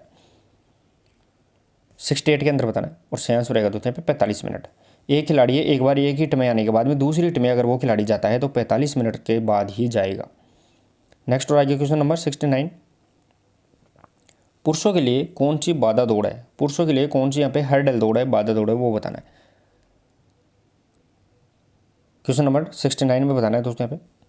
और सही आंसर रहेगा दोस्तों यहाँ पे 110 मीटर और 400 मीटर है वो यहाँ पे पुरुषों के लिए बाधा दौड़ होती है। साथ ही में 100 मीटर और 400 मीटर है वो महिलाओं के लिए भी होती है। नेक्स्ट और आगे क्वेश्चन नंबर 70 देखिए दोस्तों, पुरुष वर्ग की बाधा दौड़ में बाधाओं की कुल संख्या कितनी होती है। दोस्तों यहाँ पे बाधाओं की संख्या पूछी गई है, जो बाधाएं लगी हुई होती हैं यानी हर्डल लगे हुए होते हैं उनकी संख्या यहाँ पे कितनी होती है। प्रश्न नंबर 70 के अंदर बताना है। और सही आंसर रहेगा दोस्तों यहाँ पे 10 बाधाएं लगी हुई होती है। बाधा दौड़ के अंदर 10 बाधाएं यहाँ पे लगी हुई होती है। नेक्स्ट और आगे क्वेश्चन नंबर 71, 110 मीटर बाधा दौड़ में पहली बाधा की स्टार्ट लाइन से दूरी कितनी होती है। 110 मीटर किसकी होती है दोस्तों यहाँ पे आपको बताना है। तो ये पुरुषों की बाधा दौड़ होती है 110 मीटर, और उसमें जो स्टार्ट लाइन होती है उससे पहली बाधा अपने को कितनी दूरी पर मिलती है वो बताना है।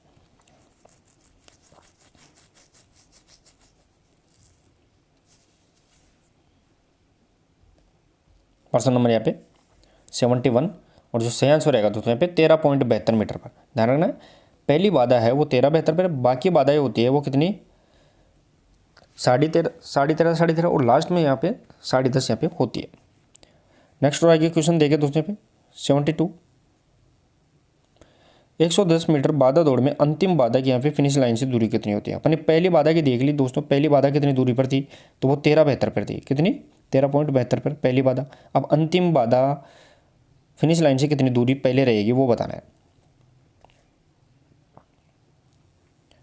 प्रश्न नंबर यहाँ पे 72, और जो सही आंसर रहेगा दोस्तों यहाँ पे 14.02 दूरी पे यहाँ पे रहेगी दोस्तों यहाँ पे कि फिनिश लाइन से कितनी दूरी 14.02 मीटर से पहले रहेगी। नेक्स्ट और आगे क्वेश्चन देखिए दोस्तों यहाँ पे क्वेश्चन नंबर 73, 110 मीटर बाधा दौड़ में बाधाओं की आपस की दूरी कितनी होती है। आपस की दूरी पूछी गई है दोस्तों, मध्य की दूरी, वो अपने यहाँ पे बताना है 73 के अंदर। और सही आंसर रहेगा दोस्तों 9.14 मीटर, यानी 9.14 मीटर। तो अब देखिए दोस्तों यहाँ पे तीनों को अपन कंपैरिजन करके पढ़ते हैं कि पहली बाधा 110 मीटर के अंदर पहली बाधा कितनी दूरी पर, तो वो अपने यहाँ पे 13.72 पर आएगी, 13.72 पे। बाकी बीच की बाधाएं कितनी आएगी तो वो 9.14 पे आएगी। लास्ट की बाधा है वो फिनिश लाइन से कितनी दूरी पे, वो 14.02 पे आएगी। तो ये तीनों को अपने यहाँ पे याद रखना है। नेक्स्ट और आगे क्वेश्चन 74 देखिए दोस्तों, क्वेश्चन नंबर 74, 400 मीटर पुरुष बाधा दौड़ के लिए बाधा की ऊंचाई है वो कितनी होती है। बाधा की ऊंचाई बताना है अपने को यहाँ पे कितनी होती है दोस्तों। यहाँ पे बाधा है 400 मीटर में, वो पुरुष की ऊंचाई कितनी रहेगी वो बताना है।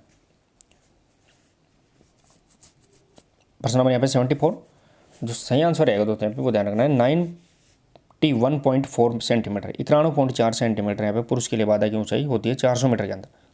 नेक्स्ट और आगे क्वेश्चन नंबर 75, 400 मीटर बाधा दौड़ में पहली बाधा की दूरी कितनी होती है। 400 मीटर दौड़ की बात कर रहे हैं अपन, उससे पहले अपन 110 मीटर की बात की थी दोस्तों। 110 मीटर की पहली बाधा कितनी थी 13.72 पर थी। अब यहाँ पे 400 मीटर में पहली बाधा कितनी रहेगी वो बताना है। प्रश्न नंबर यहाँ पे 75, और जो सही आंसर रहेगा दोस्तों यहाँ पे 45 मीटर। पहली बाधा की दूरी है वो 45 मीटर, बाकी बाधाएं होती है वो 35 मीटर, और लास्ट वाली 40 मीटर रहेगी। नेक्स्ट और आगे क्वेश्चन नंबर 76, 400 मीटर पुरुष बाधा दौड़ में बाधाओं में आपस की दूरी कितनी होती है। बाकी बाधाएं होती है, पहली बाधा की अपन ने देखी थी कितनी थी 45 मीटर, बीच की बाधाओं की दूरी यहाँ पे पूछी गई है वो कितनी रहती है। प्रश्न नंबर यहाँ पे 76 के अंदर बताना है। और सही आंसर रहेगा तो यहाँ पे 35 मीटर। मैंने बताया था शुरू की बाधा कितनी 45 मीटर, बाकी की बाधाएं बीच की मध्य की जो जितनी भी वो यहाँ पे 35 मीटर, और लास्ट की बाधा है वो कितनी दूरी पर रहेगी, तो वो यहाँ पे 40 मीटर पर रहेगी। क्वेश्चन नंबर नेक्स्ट 77, 100 मीटर बाधा दौड़ में महिला वर्ग में बाधा की ऊंचाई कितनी होती है। दोस्तों 100 मीटर बाधा दौड़ किसकी होती है, महिलाओं की होती है। उसके अंदर जो बाधा है हर्डल है उसकी ऊंचाई कितनी होती है वो बताना है। पुरुषों के लिए तो 110 मीटर होती है, उसके अंदर ऊंचाई अपन ने देखी थी कितनी थी, 1.067 थी मीटर के अंदर। अब महिला के अंदर पहुंची गई 100 मीटर के अंदर, और सही आंसर रहेगा दोस्तों यहाँ पे 77 के अंदर। वो ध्यान रखना है यहाँ पे 84 सेंटीमीटर, 84 सेंटीमीटर महिलाओं के अंदर होती है। नेक्स्ट आ गया प्रश्न नंबर 78, 100 मीटर बाधा दौड़ में बाधाओं की मध्य बीच दूरी कितनी होती है। 100 मीटर किस में होती है, महिलाओं के अंदर। जो महिलाओं के अंदर जो पहली बाधा और अंतिम बाधा होती है, उसके बीच में जितनी भी बाधाएं होती है उनके बीच की दूरी कितनी होती है वो बताना है। प्रश्न नंबर यहाँ पे 78, और जो सही आंसर रहेगा दोस्तों यहाँ पे 8.5 मीटर। बीच की बाधाएं होती है सभी, उनके 8.5 मीटर की दूरी होती है, और पहली बाधा और अंतिम बाधा की दूरी अपन यहाँ पे देखेंगे। नेक्स्ट हो आगे प्रश्न नंबर 79, बाधा दौड़ में बाधाओं की चौड़ाई कितनी होती है। दोस्तों यहाँ पे बाधा दौड़ है, उसमें बाधा की चौड़ाई पूछी गई है। जो अपनी ये हर्डल है, इस हर्डल की यहाँ पे चौड़ाई पूछी गई है, ये कितनी होती है। प्रश्न नंबर 79 के अंदर बताना है, और सही आंसर रहेगा दोस्तों 1.18 से 1.20 मीटर, यानी 1.18 से 1.20 मीटर यहाँ पे चौड़ाई होती है। नेक्स्ट और आगे क्वेश्चन नंबर 80, स्टीपल चेज दौड़ में कितनी जल बाधाओं को पार किया जाता है। दोस्तों स्टीपल चेज दौड़ कितनी होती है, मैंने बताया था स्टैंडर्ड स्टीपल चेज दौड़ की दूरी 3000 मीटर की होती है, उसमें कितनी पानी की बाधाएं शामिल की जाती है। प्रश्न नंबर 80 के अंदर बताना है। प्रश्न नंबर यहाँ पे 80, और जो सही आंसर रहेगा दोस्तों उसमें 7 बाधाएं होती है। 7 बाधाएं किस में रहेगी दोस्तों, यहाँ पे पानी की बाधाएं रहेगी। टोटल बाधाएं इसमें कितनी होती है, 35 होती है। तो यहाँ पे 28 इसके अंदर हर्डल, और 7 होती है इसके अंदर पानी वाली बाधा। इस प्रकार टोटल यहाँ पे 35 होती है। नेक्स्ट और आगे प्रश्न नंबर 81, स्टीपल चेज दौड़ में कुल कितनी बाधाओं को पार करना होता है। दोस्तों अभी मैंने बताया था कुल कितनी बाधाएं होती है, 81 के अंदर बताना है। दोस्तों बताया था 7 तो इसके अंदर पानी की बाधाएं होती है, कितनी होती है, 7 पानी की बाधाएं होती है। टोटल बाधाएं मैंने बताया था कितनी होती है, 35। और इस प्रकार पानी की तो कितनी हो गई 7, और हर्डल कितनी हो गई, तो वो 28। इस प्रकार टोटल कितनी हो गई, 35 हो जाती है। नेक्स्ट और आगे क्वेश्चन नंबर 82, स्टीपल चेज में बाधाओं की चौड़ाई कितनी होती है। स्टीपल की बात कर रहे हैं अपन यहाँ पे, पानी की बाधाओं की। इससे पहले अपन ने सामान्य बाधाओं की बात करी थी, 100 मीटर, 200 मीटर, 400 मीटर में, उसमें चौड़ाई कितनी थी, 1.18 से 1.20 थी। अब यहाँ पे पूछी गई है स्टीपल चेज में बाधाओं की चौड़ाई। प्रश्न नंबर यहाँ पे 82, और सही आंसर रहेगा दोस्तों पे 3.94 मीटर। 3.94 मीटर ध्यान रखना है, यहाँ पे बाधा की चौड़ाई होती है। नेक्स्ट और आगे क्वेश्चन देखें तो यहाँ पे क्वेश्चन नंबर 83, स्टीपल चेज दौड़ में पुरुष बाधा की ऊंचाई कितनी होती है। स्टीपल चेज की बात कर रहे हैं अपन यहाँ पे 3000 मीटर की, उसमें ऊंचाई पूछी गई है। जिस प्रकार 100 और 110 मीटर और 400 मीटर में ऊंचाई थी, उसी प्रकार स्टीपल चेज में ऊंचाई कितनी रहेगी वो बताना है पुरुष के लिए। प्रश्न नंबर यहाँ पे 83, और सही आंसर रहेगा दोस्तों 91.4। जो दोस्तों 400 मीटर में पुरुष के लिए ऊंचाई थी, वो यहाँ पे स्टीपल चेज में पुरुष के लिए ऊंचाई रहेगी। नेक्स्ट और आगे प्रश्न नंबर 84 देखिए दोस्तों यहाँ पे स्टीपल चेज में महिला बाधा की ऊंचाई कितनी होती है। दोस्तों स्टीपल चेज के लिए महिला बाधा की पूछी गई। अब महिला बाधा की 400 मीटर में ऊंचाई कितनी थी, वो यहाँ पे इसका आंसर रहेगी। प्रश्न नंबर यहाँ पे 84 के अंदर बताना है, तो सही आंसर रहेगा दोस्तों यहाँ पे 76.2 सेंटीमीटर। जो यहाँ पे 400 मीटर में महिला के लिए बाधा की ऊंचाई थी, वही स्टीपल चेज के अंदर महिला की बाधा की ऊंचाई रहेगी। नेक्स्ट और आगे प्रश्न नंबर 85, स्टीपल चेज दौड़ में जल कूद का क्रम कौन सा होता है। जल कूद का यानी जो पानी की बाधा आती है वो कौन से नंबर पे आ जाती है, प्रत्येक बाधा है वो कौन से नंबर पे आती है। प्रश्न नंबर 85 के अंदर बताना है, और सही आंसर रहेगा दोस्तों प्रत्येक चौथा जंप होता है वो यहाँ पे पानी का जंप होता है। ध्यान रखना 3 अपने को यहाँ पे हर्डल कूदने पड़ते हैं, फिर चौथा हर्डल है वो पानी का आएगा, फिर 3 हर्डल चलेंगे, फिर चौथा हेड पानी का आएगा। इस प्रकार प्रत्येक चौथा जंप यहाँ पे पानी का होता है। नेक्स्ट और आगे क्वेश्चन नंबर 86, 100 मीटर स्प्रिंट दौड़ में प्रारंभ लेने की कौन सी तकनीक होती है। 100 मीटर की जो स्प्रिंट होती है उसमें स्टार्ट लेने की कौन सी टेक्निक रहेगी। Bullet start, medium start, elevated start, या फिर उपरोक्त सभी। 100 मीटर की बात कर रहे हैं और सही आंसर रहेगा दोस्तों उपरोक्त सभी हैं वो 100 मीटर में टेक्निक रहेगी स्टार्ट लेने की, वो अपने को यहाँ पे ध्यान रखना है। नेक्स्ट और आगे क्वेश्चन देखिए दोस्तों, question number 87। Question number 87, anchor runner होता है दोस्तों, एंकर रनर है वो कौन सा होता है, वो अपने यहाँ पे बताना है। अब दोस्तों रिले रेस होती है, रिले की बात कर रहे हैं अपन यहाँ पे।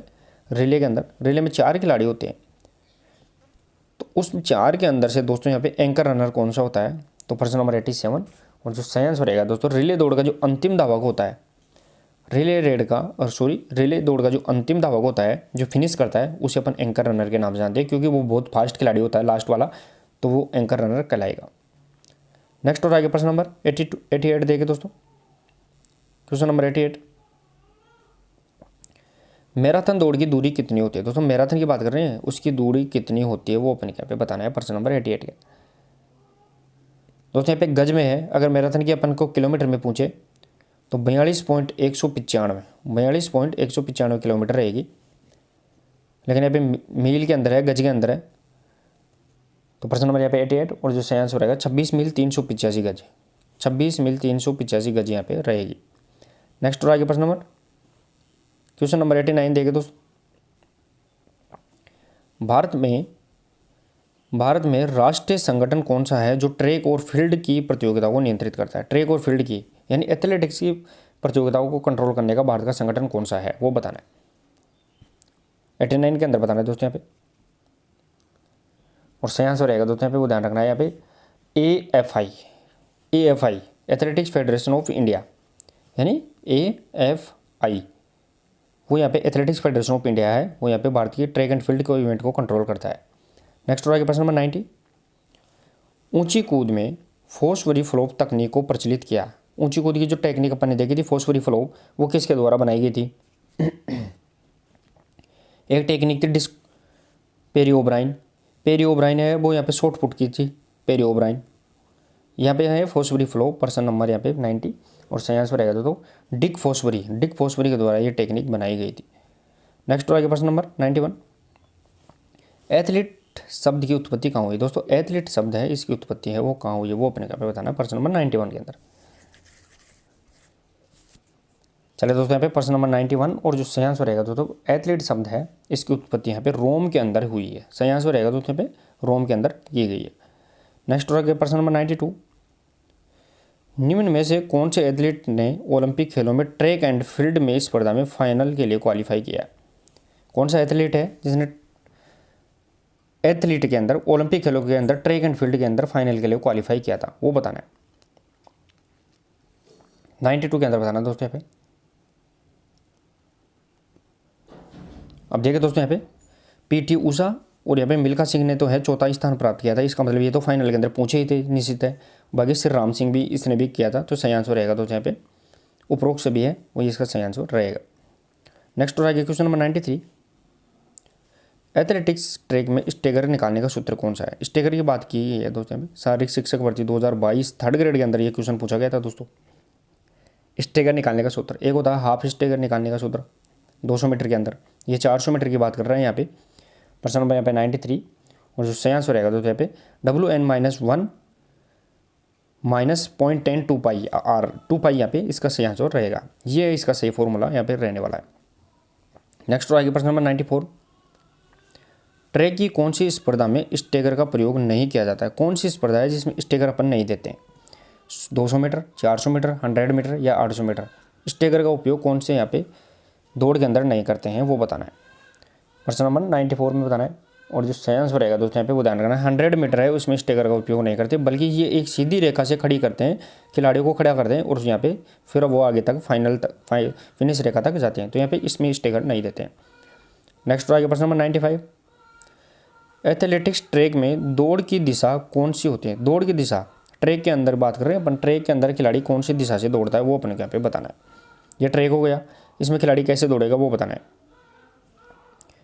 95 के अंदर बताना है और सही आंसर रहेगा तो यहाँ पे घड़ी की दिशा के विपरीत यानी एंटी क्लॉकवाइज खिलाड़ी कैसे दौड़ता है? एंटी क्लॉकवाइज दौड़ता है। नेक्स्ट और आगे प्रश्न नंबर 96, लंबी कूद में टेक ऑफ बोर्ड की लंबाई कितनी होती है? लॉन्ग जंप की बात कर रहे हैं अपन यहाँ पे, उसके अंदर जो टेक ऑफ बोर्ड लगा हुआ होता है जिसका 45 डिग्री कोण पे झुका हुआ होता है, सॉरी यहाँ पे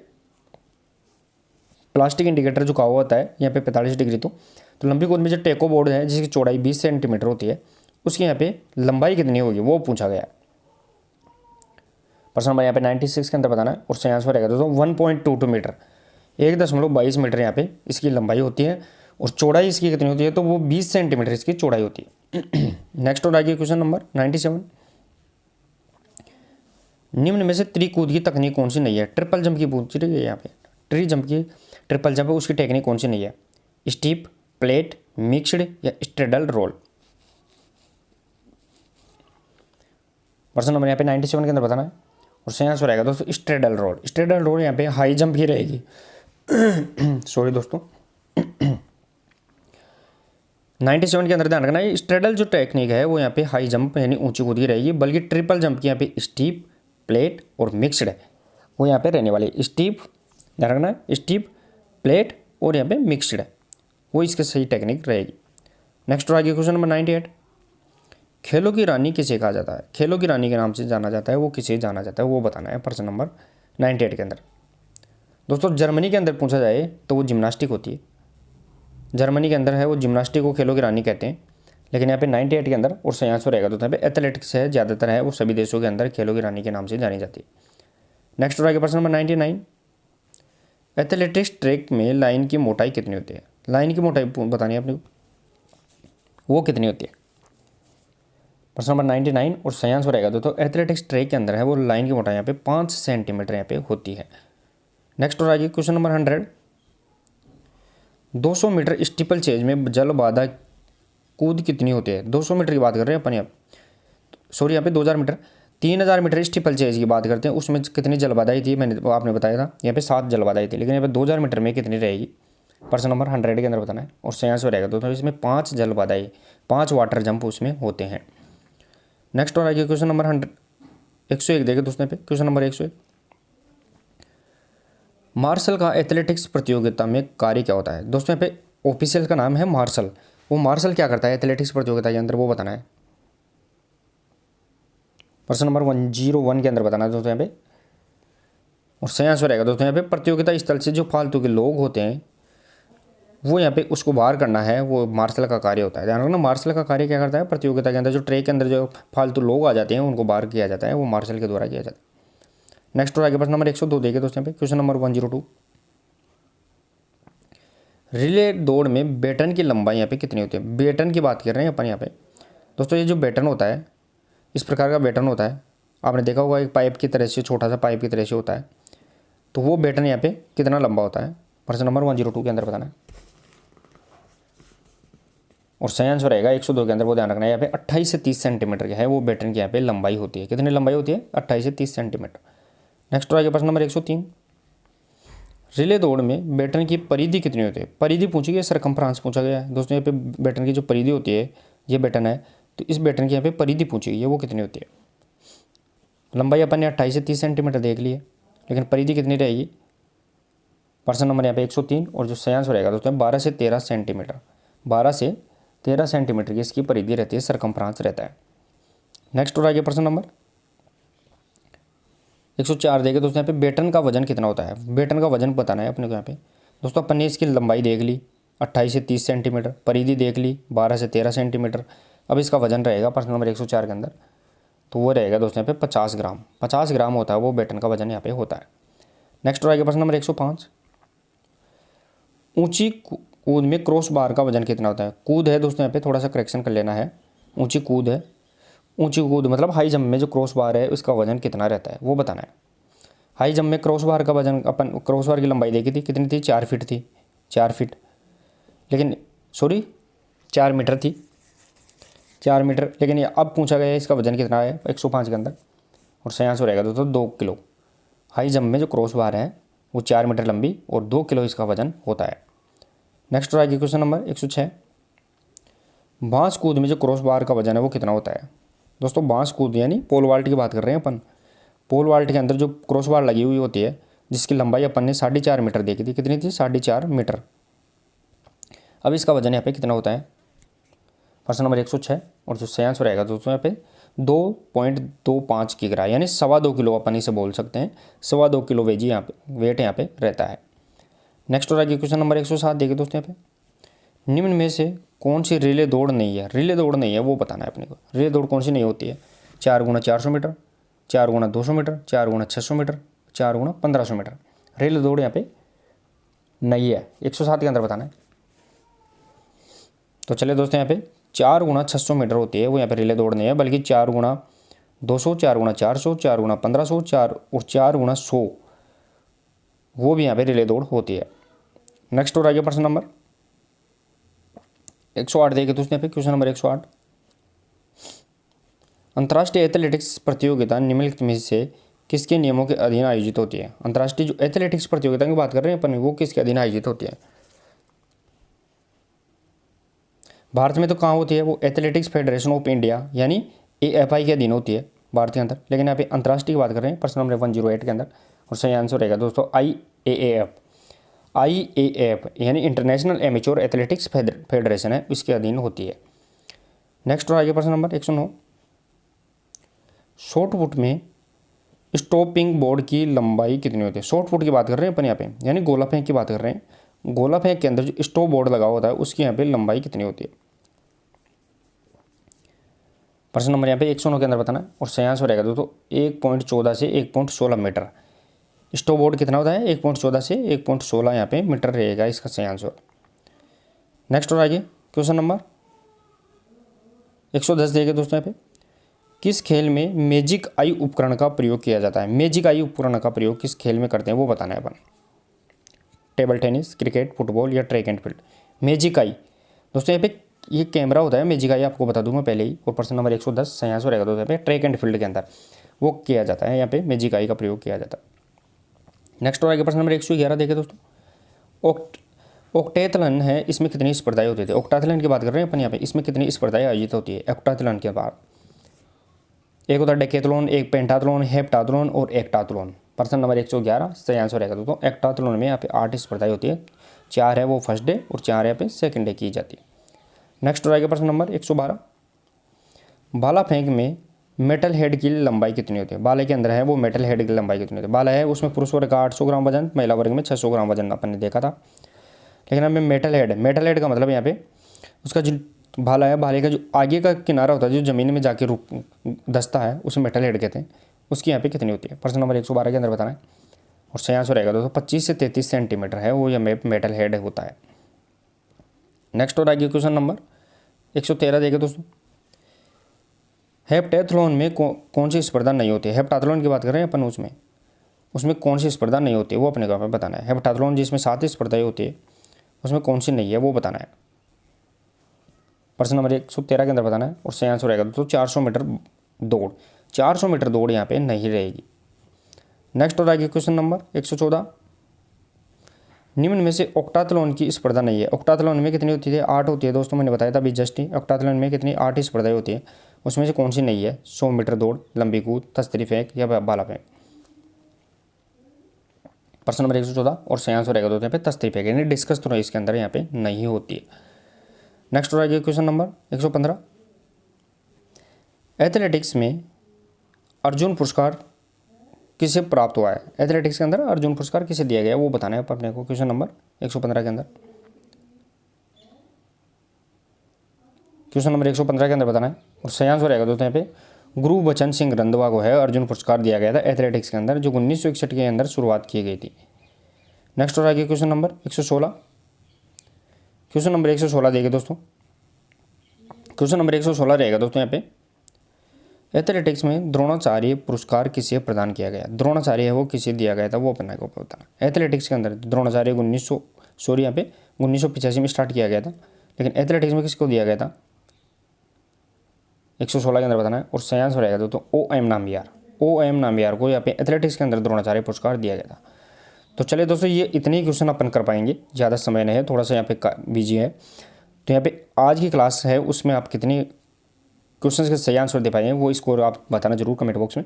क्लास कैसी लगी वो भी जरूर बताइए, और दोस्तों यहाँ पे क्लास अच्छी लगी है तो क्लास को शेयर और लाइक करके जाइए। और अगर PDF आपको लेनी है करंट GK की तो डिस्क्रिप्शन बॉक्स में आप टेलीग्राम का लिंक दिया गया है, वहाँ पे आप ज्वाइन करिए और टेलीग्राम जाके आप PDF प्राप्त कर सकते हैं। तो मिलते हैं दोस्तों कल एक नेक्स्ट और इंपॉर्टेंट प्रश्न उत्तर के साथ, तब तक के लिए धन्यवाद। Thank you so much.